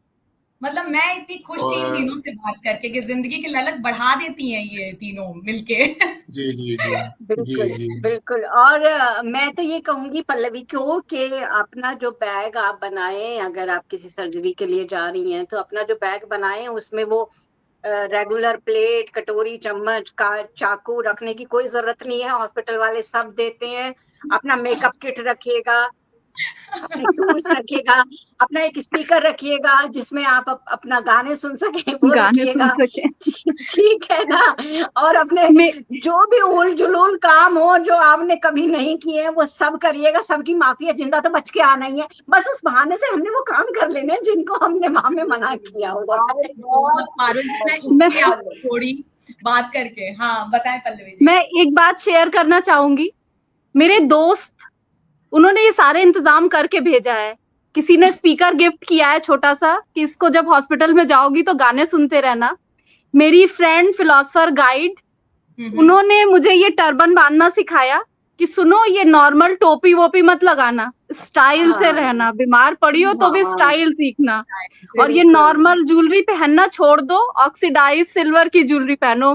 वो हैं यहाँ बैठी हुई, मैं उनका नाम नहीं ले रही हूँ, लेकिन उन्हें पता है कि वो उनकी इस प्रेरणा ने मुझे कितना, और बड़ा मजा आता है, बहुत मजा आता है मुझे। कई बार सिस्टर मुझसे कहती है कि दीदी कहाँ से आए हो, आपका कॉस्ट्यूम एकदम अलग है। फिर वो मेरे बेटे को देख के पूछती है, मम्मी ये तुम्हारा बेटा है, अच्छा ये बहू भी है, ओह स्टूल तो मुझे बैठने के लिए, मैं चक्कर खा के गिर जाऊंगी। पल्लवी जी, मैं आपको बिल्कुल, और इस बताऊं तरह हैरान कि करने में ना लोगों को मजा आता है बहुत। बहुत मजा मैं आता है। मैं तो जो है ना जब वहां पल्लवी जाती हूँ हॉस्पिटल में, सर 1 मिनट लूंगी आपसे। पल्लवी जी, मैं आपको एक किस्सा बताता हूँ। आपके ही जी जैसा एक मामला था, लेकिन वो मतलब इतना बड़ा रोग नहीं था। हमारे दोस्तों में एक के पैर में प्लास्टर लगा था, तो और जी उन्हें करीब 6 महीने ऑन बेड रहना था। तो हम्म, हम लोगों के दोस्त लगभग शाम को उनके घर पहुंच जाते थे, जैसे होता है चाय पानी पिए और चल दिए। हम हम्म। लोगों के दोस्त में एक दोस्त वहां पहुंचता है और उनके पैर के प्लास्टर पर उसने पेंटिंग करना शुरू किया, हाँ। और सर खूबसूरती ये हर तो दिन आप एक नई आदमी पेंटिंग लोग ना करता था। छोटी सी बात का बतंगड़ बना लेते हो। आप प्लास्टर कहाँ से उठा लाए? यहाँ पे दिल की बीमारियों का, कैंसर की बातें का बात चल रहा है, हम लोग मुंह नहीं से नहीं निकल आए, आप नहीं साले नहीं, एक प्लास्टर को उठा आदमी के बैठे हैं। यही बात है, बस नहीं नहीं, औरतें नहीं डरती इन मयंक सब जी चीजों आप से। तो नहीं, नारी शक्ति के बीच में आपकी बैठे आपकी हैं। बात बहुत बड़ी है। प्रेरणा जी मैंने से एक मैं कुछ छोटी सी कहना बात चाह की रही हूँ। कि जी जी बीमारी बिल्कुल, के आपने दीदी मौके उषा की पर बात की है। एक होता है कि जाके जाके ये कहना कि अरे ईश्वर है, ये है, वो है। आपकी बातें जो है, आपकी कविताएं और ये जो हमारे संदर्भ हैं, उन सबसे हम्म, ऊपर है। और आप में जिंदगी की ललक पैदा करना ही महत्वपूर्ण है। जैसे बहुत एक बढ़िया। लिपस्टिक की बात है या एक सजने संवरने की बात है, बहुत बड़ी हम्म, बात है। आखिर बिल्कुल। जेपी ये नारायण की अगर पत्नी साइकोलॉजिकली जब उन्हें देखेंगे तो कैंसर कोई एक हुआ, तरह का डाइवर्जन है जो आप तो अपने वो फ्रेंड हर को दे रही हैं। वो पारुल जी बड़ी अच्छी बात बता उन्होंने रहे अपने हैं। पूरे पूरे मेडिकल लाइफ में करीब 100 बार आनंद फिल्म देखी। उन्हें जीने की हम्म, प्रेरणा देती थी।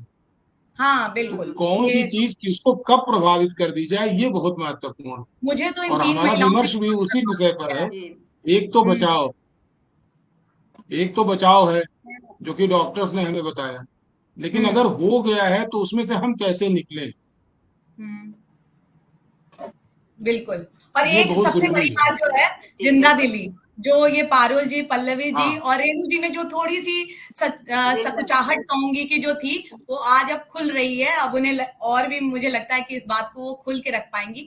अच्छा मयंक जी, और आप सबको मैं ये बात कहना मैं कुछ चाहूंगी। और कहना जरूर चाहूंगी, यदि समय है तो। बिल्कुल समय है, हम हल बिल्कुल बात करेंगे इस पे। प्रेरणा हमारे जी, साथ जो जुड़े हैं उनको भी सुन पा रहे हैं आप मुझे? धन्यवाद दूं मैं। उषा शर्मा जी को धन्यवाद करना चाहूंगी। पूनम मल्होत्रा जी तो बहुत एंजॉय कर रही हैं हमारे साथ। मीना मेरा महेश्वरी जी, बताइए, नेटवर्क हम थोड़ा इतने सा मेरा मुश्किल नेटवर्क थोड़ा विषय पे डिस्टर्ब हो चर्चा रहा कर है। रहे हैं। अच्छा, वॉइस क्रैक हो रही होगी मे बी। इतने मुश्किल और कष्ट वाले सब्जेक्ट पे भी जब नारियां हों, तो इसको कहते हैं नींव। नींव कितनी मजबूत है हमारे भारत की, हम सब की, कि मतलब हम उस पे भी चर्चा करते हुए मुस्कुरा रहे हैं। और पारुल जी, पल्लवी जी और रेणु जी, इस चीज के लिए मैं आपको बहुत बहुत धन्यवाद करूंगी, क्योंकि नहीं, रोते मैं भी डिस्कशन मुस्कुरा नहीं रहा हूँ करते। प्रेरणा। हाँ, 1 मिनट में अपनी प्रेरणा सोहिनी दोस्त को प्रेरणा जरूर थैंक यू बोल दूं। थैंक यू दोस्त, जुड़ने के लिए, क्योंकि आज पल्लवी और पारुल जी से मुझे सबसे यही लगा कि दोस्त, अच्छा दोस्त होना बहुत जरूरी है। तो थैंक यू बहुत सो मच बहुत फॉर ज्यादा, ऑलवेज बीइंग बहुत विद मी। ज्यादा। हाँ मयंक जी, आप बताएं। नहीं, जी मैं मयंक तो जी। बस यही कह रहा हूँ कि जैसे जब हम लोगों ने इस कार्यक्रम की शुरुआत सोची और आपने एक विषय दिया, जी तो इस विषय में हमें ये लगता है कि हमें एक दिन इस पर और चर्चा करने की जरूरत बिल्कुल, ऐसे लोग हो तो मैं तो चर्चा ही नहीं खत्म करूं।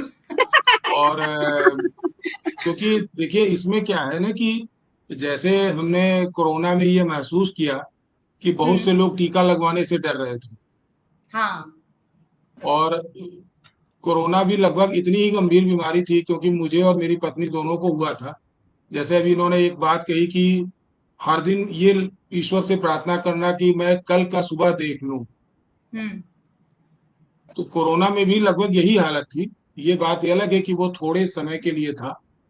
तो इस जो कोई भी आज ऐसी की इस जटिल बीमारी पे हम बीमारी। परिचर्चा इस हम्म, बीमारी पे जो हम परिचर्चा कर रहे हैं, हमें अपने परिवार तक तो तक नहीं सीमित रखना है। हमारे घरों में काम करने वाली महिलाएं आती हैं, इन तक हाँ ये बात पहुंचनी चाहिए कि आप इस टीके को लगवाइए। ये अगर हो सके तो आप उन्हें मिठाई के डिब्बे और दीपावली में कपड़े देने के बजाय उसे आप एक इंजेक्शन का उपहार दीजिए, वो ज्यादा जरूरी है। मयंक जी, हम बहुत अपने अच्छी बात आसपास के उन बच्चों को है। कोई कोई उपहार बहुत अच्छी। देने के बजाय उन्हें उन अस्पतालों तक ले जाएं कि कम हम्म, से कम वो अपने पूरे जीवन में इस भयानक बीमारी त्रासदी से बच सकेंगे। तो हम्म, इसलिए ये आपके इस मंच के माध्यम से जो ये विमर्श है, वो सिर्फ हमारे आपके बीच में ना रहे, ये विमर्श बहुत दूर तक जाना चाहिए, बहुत दूर तक जाना चाहिए। और हम बहुत चाहते हैं कि अच्छा। अगली बार और भी, जी, इसमें और भी लोग जुड़े। और खास तौर से जो हमारे साहित्य की विधा है, साहित्य में तो हम गहन चिंतन करते ही हैं, हम उस पीड़ा में जाकर भी आनंद की अनुभूति कर लेते हैं। तो एक साहित्यकार के लिए पीड़ा से आनंद को ढूंढना बहुत बड़ी बात नहीं है। आम जन के चेहरे पे पीड़ा के बाद आनंद लिख दें, ऐसे महारथियों की हमें जरूरत है, और वो और लोग ये हमारे ऐसे साथ जुड़े महारथी हुए हमारे साथ बैठे हुए हैं। मनीष श्रीवास्तव सर को बहुत बहुत प्रणाम करती हूँ, आज वो मेरे मंच पे जुड़े। बहुत बड़े गजलकार हैं, दोहाकार हैं, और इनकी पुस्तक भी आ चुकी है, मैंने पढ़ी भी है, पूनम मल्होत्रा। और राकेश जी को बहुत धन्यवाद करती हूँ कि जीवन में असफल वही होता है जो हालात से निराश होकर हार मान लेता है। ये मुझे एक्चुअली हार नहीं मानने देते हैं, मेरे पति हैं, तो इनके कमेंट्स में जरूर पढ़ देती हूँ लेकिन बार बार जो प्रयास करे वो सफल होते हैं, तो इनका सहयोग मेरे लिए बहुत मायने रखता है। और मनीष सर बहुत बहुत शुक्रिया, अच्छी परिचर्चा कह रहे हैं वो कि अच्छी परिचर्चा हो रही है, और बहुत अच्छा लगा आप सबसे जुड़ के। रेणु जी को बार बार कह रही हूँ मैं जुड़ने को, शायद कुछ टेक्निकल एरर है, और शो तो अपने अंत समय तक चला ही है, लेकिन फिर भी हम पल्लवी जी को थोड़ा सुनते हैं, पारुल जी, और आपको फिर उसके साथ जोड़ते हुए फिर खत्म करेंगे, क्योंकि जिंदा दिली से खत्म करना चाहती हूँ। बिल्कुल पल्लवी बोलिए। तो बीमारी और उसके बारे में तो मैं सब कुछ बता ही चुकी हूँ। क्या न्यूट्रिशन के बारे में जरूर मैं कहना चाहूंगी, ये एक मेरी तरफ से बहुत इम्पोर्टेंट संदेश है कि हम सबको बीमारी आने का इंतजार नहीं करना है, अपने न्यूट्रिशन पे पहले दिन से हमें ध्यान देते रहना है, क्योंकि अगर हमारा न्यूट्रिशन अच्छा है, बॉडी की इम्यूनिटी बढ़िया है, तो हम बीमारी कितनी भी बड़ी हो उसको झेलना मुश्किल काम नहीं है। और आज की डेट में बीमारी से बचना थोड़ा मुश्किल है, लेकिन बीमारी को झेलना उतना मुश्किल नहीं है, क्योंकि न्यूट्रिशन अगर हमारा अच्छा है, बॉडी हमारी अच्छी स्ट्रांग है, तो लोग कह रहे थे कीमो बहुत परेशान करेगा, बहुत परेशान किया, कीमो ने दर्द दिया, ऐसा नहीं है कि मुझे दर्द नहीं हुआ, लेकिन जितना होता शायद उतना नहीं हो पाया, क्योंकि मेरा न्यूट्रिशन बहुत अच्छा था, मैंने एज अ न्यूट्रिशनिस्ट अपने ऊपर काफी ध्यान दे रखा था। तो मेरा एक जो मैसेज है लोगों को वो यही है कि न्यूट्रिशन बहुत इंपॉर्टेंट है, हाई प्रोटीन डाइट लें, एंटीऑक्सीडेंट्स जिस भी फॉर्म में ले सकते हैं उसको जरूर लें, ये मत सोचें कि मुझे कोई बीमारी नहीं है मैं क्यों लूं। सप्लीमेंट्स अगर लेना जरूरी है, जैसे खाने में नमक अगर कम है तो नमक डालते ही हैं हम, तो अगर हमारी बॉडी, अगर हमारे खाने में न्यूट्रिशन कम है तो हमें सप्लीमेंट लेने से कोई गुरेज नहीं करना चाहिए। तो छोटी छोटी चीजें हैं जो हमेशा हमें आगे जाके सपोर्ट करेंगी, बीमारियों से बचाएंगी, और अगर खुदा ना खास्ता कभी बीमारी हो गई तो उससे लड़ने में हमें बहुत सपोर्ट देंगी। बिल्कुल सपोर्ट देंगी। ये जो मुस्कुराहट, ये ग्लो जो है, वो इनके डाइट का ही असर है, ये सब ध्यान दें। बिल्कुल उन्होंने शुरू से अपने डाइट का ख्याल रखा है, तो हमें हल्का सा जुकाम भी हो जाता है तो हम कोई दवाई खा के बिस्तर पे गिरे रहते हैं, और कोई उसे 3 दिन में अपनी इम्यूनिटी से ठीक करते हैं। तो पल्लवी जी जो है वो फाइटर हैं, न्यूट्रिनिस्ट हैं इसीलिए। और रोशन जी भी बड़ा सादगीपूर्ण भोजन, सात्विक विचार वाले इंसान हैं, और वही बात वो कह रहे हैं। और स्वयं मेरे पति भी हमेशा डाइट पे जरूर कहते हैं वो। और रेणु जी फिर से आउट हो गई, मैं उन्हीं को बुलाने वाली थी। पारुल जी आप बताएं, वो जो हॉस्पिटल से निकलने के लिए जो जज्बा चाहिए होता है कि हाँ ये हम इस पे जीत के आएंगे, वो कहाँ से लाती हैं आप? मतलब अगर मैं कहूँ बिना बुरा मानते हुए, और मुझे पता आप नहीं मानेंगी, कि घर में भी एक कहीं ना कहीं आपको बहुत देखना पड़ता है, अगर बच्ची डाउन सिंड्रोम में है तो आपकी जो परेशानियां हैं वो कहीं ना कहीं हम सबसे थोड़ी सी ज्यादा है, तो फिर उस वक्त क्या था जो आपको शक्ति देता था? बिल्कुल प्रेरणा, बात ये है कि जब कोई स्पेशल चाइल्ड का पेरेंट होता है, उनकी सबसे बड़ी प्रॉब्लम होती है ये कि हमारे बाद बच्चे का क्या होगा। और वो एक ओल्ड एज में जाके हम ज्यादा सोचने लगते हैं कि अब क्या होगा, लेकिन 40 की एज में मेरे पास वो प्रॉब्लम आ गई थी। वो सवाल मेरे सामने आके खड़ा हो गया 40 की एज में कि अब मेरे बाद मेरे बच्चे का क्या होगा अगर मुझे कुछ हो गया तो मुझे उस डर से पार पाना था। वो इतना आसान नहीं था, मुझे भी डर लगा था, लेकिन जब एक बार मैंने सोच लिया कि भाई मर तो कोई कहीं भी सकता है, क्यों जब हम इन डॉक्टर से, मेरे कार्डियक सर्जन से मिलने गए पहली बार जब हमारी मीटिंग हुई, तो उन्होंने कहा देखिए इसमें रिस्क तो है सर्जरी में। मेरे पेरेंट्स ने पूछा कि रिस्क क्या? कहते हाँ रिस्क तो हर सर्जरी में होता है, इसमें भी है, लेकिन रिस्क तो आप यहाँ हॉस्पिटल से बाहर निकलेंगे तब रोड पे भी है ना।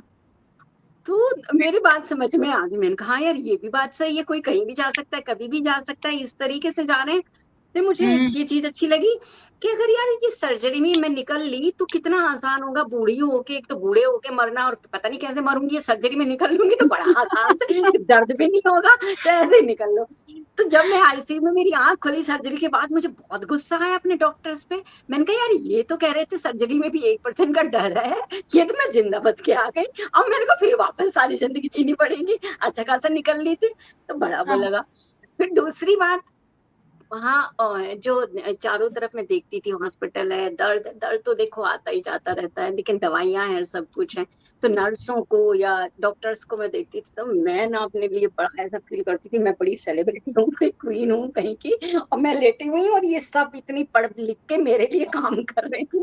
मेरे लिए क्या है, मैंने बीपी के लिए अलग बंदा रखा हुआ है, हार्ट के लिए अलग रखा हुआ है। देखिए, मतलब पेशेंट सोच रहा है कि ये इतनी पढ़ी लिखी, मेरी दवाइयों के लिए एक अलग बंदा है। 1 घंटी बजाओ 4 आते हैं, घंटी बजाने की जरूरत नहीं आईसीयू में, तो आप करो, भाग के आते हैं, क्या हो गया, क्या हो गया, क्या हो गया, कुछ भी नहीं हुआ, बताओ कैसी हो। मैं तो पूछती थी बताओ कैसी हो, अच्छा हाँ ठीक हूँ, और क्या हो गया। जब मेरी एनेस्थीसिया वाली जो डॉक्टर थी वो आई थी मुझसे मिलने आईसीयू में, बताइए मैम कैसी हैं आप मुझे कह रही थी कि होश नहीं आना चाहिए सर्जरी में, आपको होश तो नहीं आ। हाँ, मैंने कहा यार होश नहीं आना चाहिए, मैं आपको बताऊंगी कैसे कि मुझे प्रॉब्लम हो रही है। उसके बाद कहती अभी ठीक है, मैंने कहा हाँ अभी ठीक है, और आप बताओ कैसी हो, क्या कह रही कुछ नहीं, संडे है कल कपड़े धोने। मैंने कहा है आपको भी कपड़े धोने पड़ते हैं? कहती है हाँ मैं भी धोने पड़ते हैं। मैंने कहा यार ये डॉक्टर हो के नहीं पढ़ के भी कपड़े धोने पड़ते हैं, कोई बात नहीं पारुल, अगर तुझे भी कुछ काम करना पड़ जाता है घर में तो मेरे तो बहुत सारे हुए। अच्छा अगर पल्लवी ने पढ़ी हो तो बहुत सारे लोग थे आसपास, कोई कैसे कर रहा है, इतनी हंसी है अगर आईसीयू में आप देखो ना। देखो आपकी इनको मैंने पता नहीं है क्या पाने वाले हो, ये मेरी किताब है दिल क्या करूं। फेसबुक पे जुड़े हुए लोग जो एक दूसरे को सहारा दे रहे हैं, आसपास वाले जितने नहीं दे पा रहे उतने तो फेसबुक पे ये जुड़े हुए लोग सहारा दे रहे हैं, एक दूसरे को मोटिवेट कर रहे हैं। मतलब मुझे ये इंटरनेट वर्ल्ड भी बहुत अच्छा लगने लगा है आप जैसे लोगों से जुड़ के, सच में। और पारुल जी से एक दिन मैं और बहुत सारे विषयों पे चर्चा करने वाली हूँ, क्योंकि स्पेशली वो डाउन सिंड्रोम पे काम करती हैं, बहुत जागरूकता उसके लिए भी फैलाना जरूरी है। तो मैं उनसे जरूर कोशिश करूंगी कि एक दिन वो कार्यक्रम करूं मैं, पारुल जी। और प्रोग्राम के अंत में है तो आप एक दो लाइन मोटिवेशन की अपनी कुछ पढ़ दें। मैं तो बस पल्लवी से कहूंगी कि किस धज से कोई मक्तल में गया वो शान सलामत रहती है, ये जान तो आने जानी है, जान की कोई बात नहीं। तो अच्छे से जाइए, बढ़िया तरीके से जाइएगा, और हॉस्पिटल वालों को बता के आइएगा। मैं कहती हूँ अगले 10 साल तक याद रखें और हर एक पेशेंट को बताएं। मेरे NHI वाले, नेशनल हार्ट इंस्टीट्यूट वाले दिल्ली में हर किसी से मेरा नाम लेते हैं, ऐसा वहां पे बीज बो के आई हूँ ना कि कोई मुझे भूल ही नहीं सकता है। जब मैं वहां से निकली थी पोलो और जहाँ टाटा मेमोरियल में है, ये कहीं वहां पे स्टाइल आइकॉन बना के इनको देखिएगा। बिल्कुल, ये तो बन के आएंगी, मेरे को दिख रहा है, ये तो मेरा जो है नाम रोशन करने वाली है। मैं तो बहुत खुश हूँ उन्हें देख के कि आगे ऐसा ही करने वाली है, और ऐसा ही होना चाहिए भाई। हक है हमारा भी, पेशेंट का भी अच्छा दिखने का हक है। मैंने अपनी किताब में यही बात लिखी है। इवन मैं तो सबसे पहली चीज डॉक्टर में देखती हूँ, भाई अगर हैंडसम है तो सही है, फिर तो मेरी बात समझेगा, चलेगा। डॉक्टर का हैंडसम होना बहुत जरूरी है भैया, ठीक तो बाद में करोगे, पहले हमारा मन तो ठीक हो तुम्हें देख के। लेकिन असली बात ये है कि परेशान हो जाएंगे कि ये कहाँ तक चले गए ये लोग।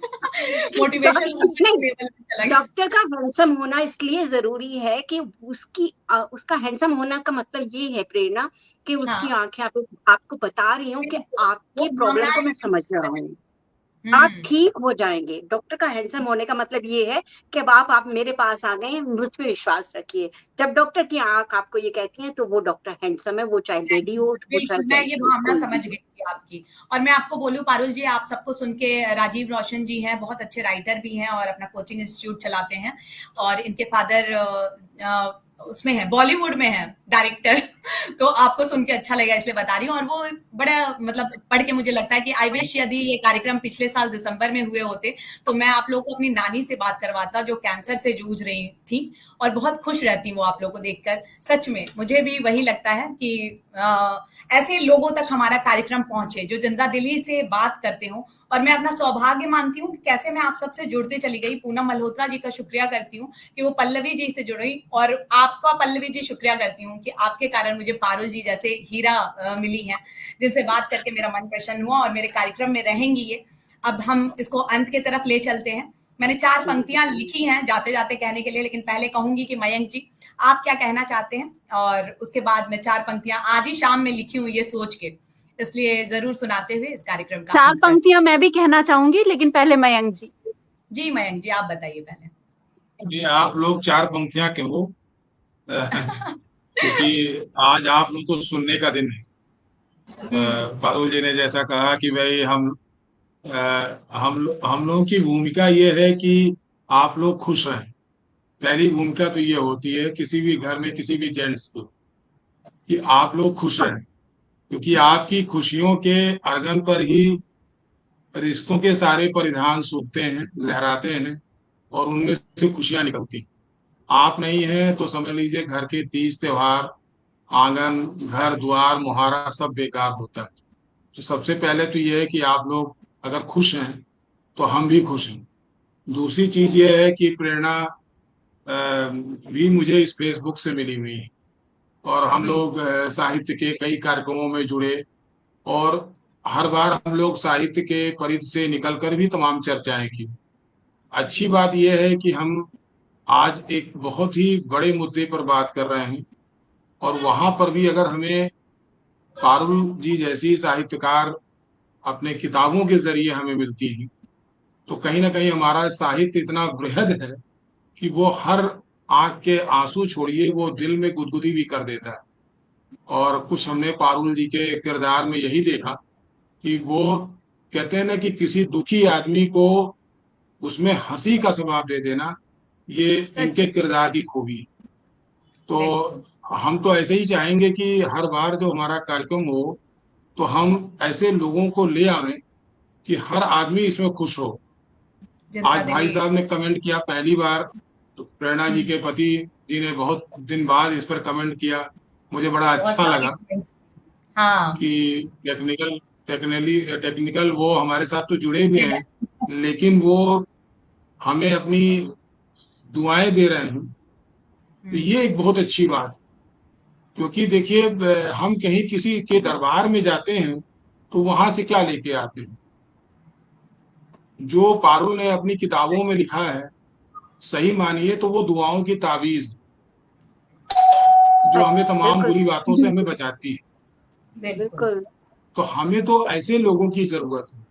हमारी जो गिरदावरी है साहित्य की, कोई छोटा लिखता है, कोई बड़ा लिखता है, कोई मंच पे पढ़ता है, कोई किसी को कुछ भी कहता है, लेकिन वास्तव में आप कुछ ऐसा लिख दें कि दूसरे के चेहरे पे मुस्कान ले आ दें। वास्तव में इस कार्यक्रम की सार्थकता इसी में। तो एक बार बहुत बहुत स्वागत और अभिनंदन पारुल जी आपका कि आप इस मंच से जुड़ी हुई हैं, और हम आशा करते हैं कि आपकी तमाम चीजें हमें पढ़ने को मिलेंगी। पल्लवी जी तो आज के इस कार्यक्रम की ऐसे हैं जैसे कि सुबह की ओस की बूंद, जिनमें बहुत से सतरंगी सपने हैं और संभावनाएं हैं। तो पल्लवी जी हमारे साथ जुड़ी, और भी जो लोग हमसे जुड़े, हमारे डॉक्टर्स जो कि अपने सेमिनार में अपने वक्तव्य देना था डॉक्टर उषा सिंह को होटल में, और उन्होंने हमारे यहाँ बहुत तेज बारिश हो रही है, और मैं समझ सकता हूँ कि एक डॉक्टर के लिए बहुत बड़ी बात है कि जिनका ऑपरेशन उन्होंने अभी शाम 4 बजे किया है, फिर कार से निकलकर होटल तक जाना, फिर आकर उस मरीज की ड्रिप देखना, पोजीशन देखना। तो उन्होंने हमारी बात को रखा, और आज के इस व्यस्ततम कार्यक्रम में हमने 1 घंटे पहले कार्यक्रम किया उनको देखते हुए, और पूरे रास्ते वो हमसे बात करती रही। तो ये हमारे लिए गर्व का क्षण है। हमें लगता है कि हम अपने इरादे की तरफ सही जा रहे हैं। बिल्कुल। दोनों डॉक्टर सीनियर गायनेकोलॉजिस्ट और एक्स आर्मी ऑफिसर थी, और उतना वक्त उन्होंने सिर्फ जागरूकता के लिए दिया, क्योंकि कहीं ना कहीं ये जो छोटी छोटी चीजें हैं, पैड को लेके, वैक्सीनेशन को लेके, वो हमें पता नहीं है, लोगों तक पहुंचाने के लिए उन्होंने इतना एफर्ट लिया। तो उन दोनों को सच में दिल से धन्यवाद। क्योंकि देखिए मैं एक रोटेरियन भी हूँ, तो हमारे मंचों पे वो आती हैं तो हमारे समय पे आती हैं, लेकिन हम उनके समय से समय लेकर और आपके साथ जुड़े, ये उनकी ग्रेटनेस है और हम उनके इस जज्बे को सलाम करते हैं। सलाम। और वो हमारे साथ जुड़ी। और सबसे अच्छी बात है कि प्रेरणा, आपके अंदर जूझने की शक्ति है।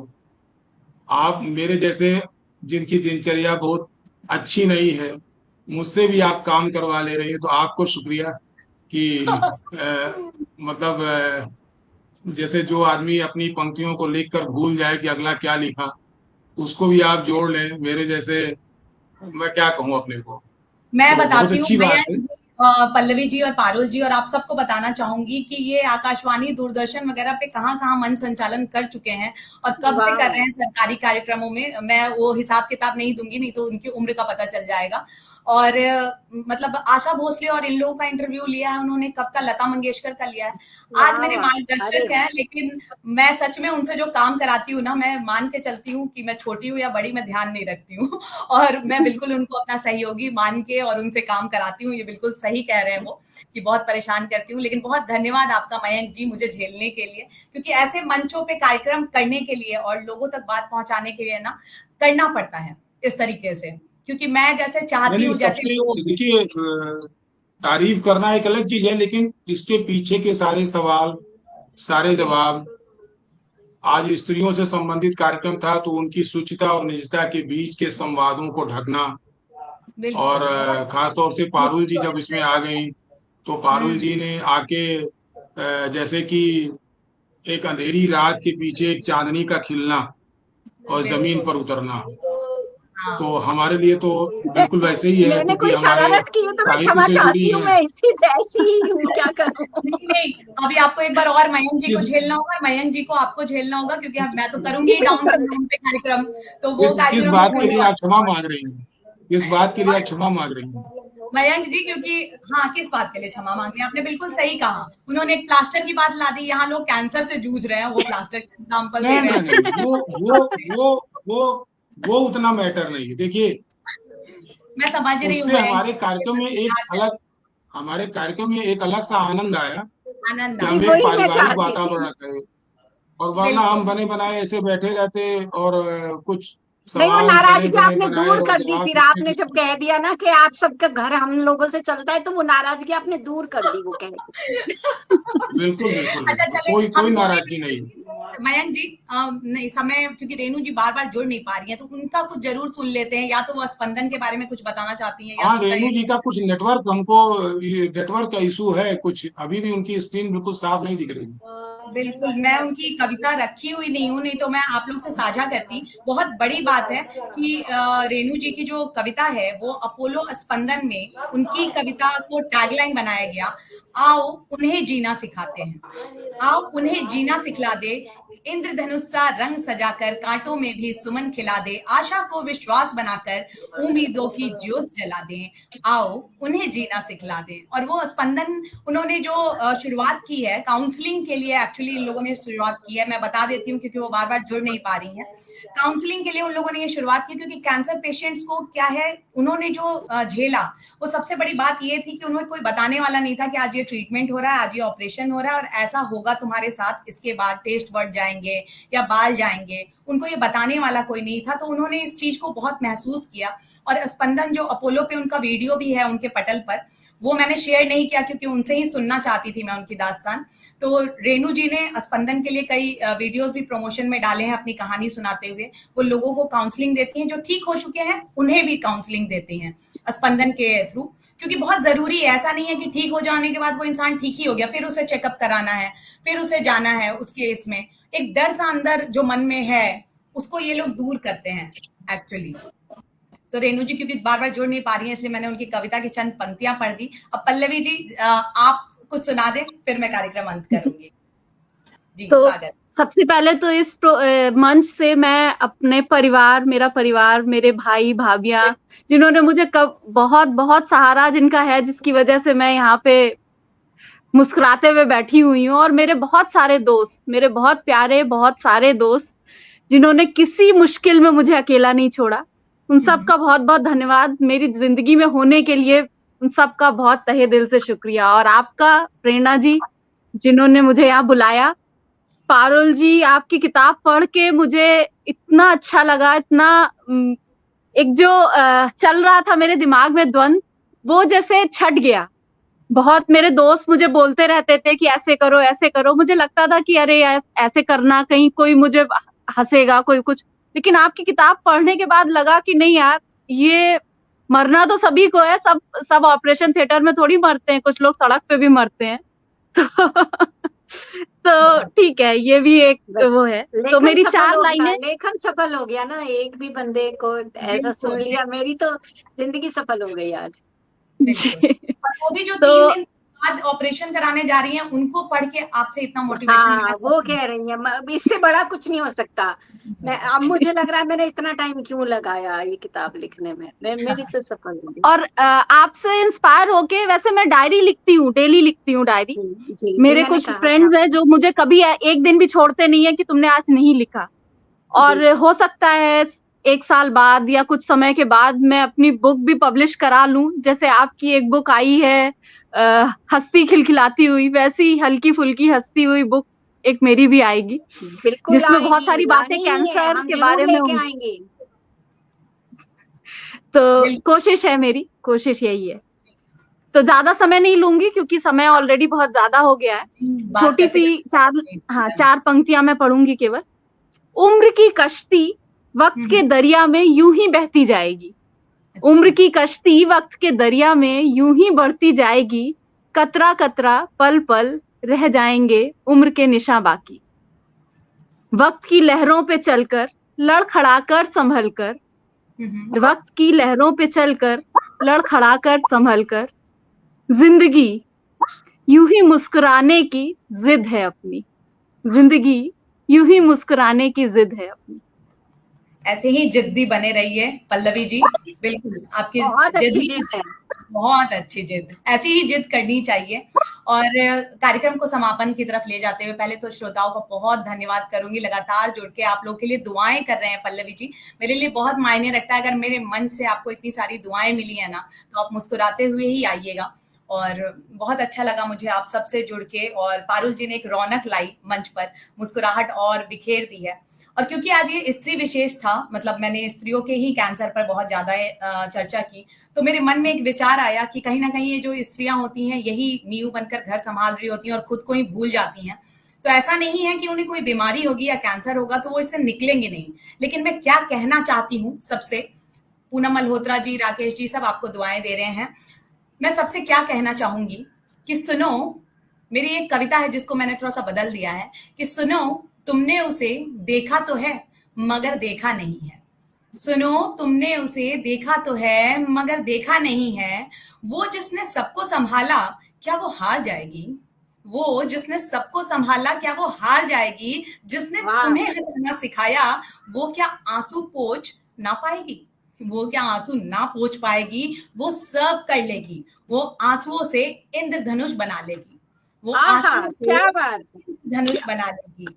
पर तुम, बाकी सबको मैं कहना चाहूंगी, जो आपके दोस्त हैं, जो आपके आसपास रहते हैं, जो हमारे मंच से भी जुड़े हुए हैं, सबको कहती हूं कि ऐसे लोगों के साथ वो तुम हो कि पर तुम साथ दोगे ना तो वो सब करते हुए थोड़ा और लहलहाएगी, वो सब करते हुए थोड़ा और लहलहाएगी, थोड़ा और जी जाएगी। तो सुनो, अब उसे देखना ना, अब उसे देखना तो थोड़ा और प्यार से, थोड़ी और समझदारी के लेप से, क्योंकि कुछ आयुर्वेद सा, एलोपैथ सब ठीक तो कर देगा, पर हर घर में उसमें प्राण डालता है वो आयुर्वेद, वो आयुर्वेद जो आपके प्यार, आपके समझदारी से ऐसे पेशेंट्स को मिलती है। वो जीत तो जाएगी, जीत के निकल के आएगी, मगर आपका प्यार, आपका साथ उसको मिलेगा ना, वो तो थोड़ा और लहलहाएगी, थोड़ा और खिलखिलाएगी, जैसे पारुल जी और पल्लवी जी खिलखिला रही हैं। और मैं सबको बेहद धन्यवाद कहूंगी कि आप सबके कारण मुझे कितना कुछ सीखने को मिला, बहुत आनंद आया। ऐसे विषय पर मैं हंसते खिलखिलाते जा रही हूँ, ये तो आप दोनों का सहयोग है इसमें। और रेनू जी बहुत कुछ कहना चाहती थी लेकिन नेटवर्क इशू आ गया, तो इसलिए मैंने उनको थोड़ा सा सुना दिया और उनके कार्य को बता दिया। मयंक जी और दोनों डॉक्टर साहिबा का बहुत धन्यवाद देती हूँ क्योंकि बहुत ज्यादा कुछ उन्होंने बताया जिसके बारे में हमें जानकारी नहीं थी। तो आप सबका शुक्रिया, आप सारे हमारे जो श्रोता हैं उन सबका शुक्रिया। ऐसे ही जुड़े रहिए और अपने घर पे ध्यान दीजिए, क्योंकि सुनो, तुमने उसे देखा तो है पर इस बार वैसे देखना है, आयुर्वेद की तरह। चले, शुभ रात्रि। फिर ऐसी ही किसी परिचर्चा पे फिर से मिलेंगे और फिर से प्रेरणा देंगे। और पल्लवी जी, आपको हम बहुत जल्दी देखना चाहेंगे आपकी पुस्तक के साथ। बिल्कुल जी, तो चलिए, शुभ रात्रि, good night. Good night, bye.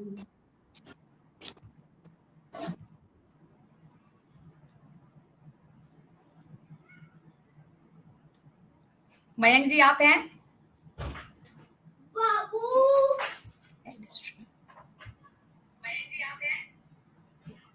And stream कर रहे हो।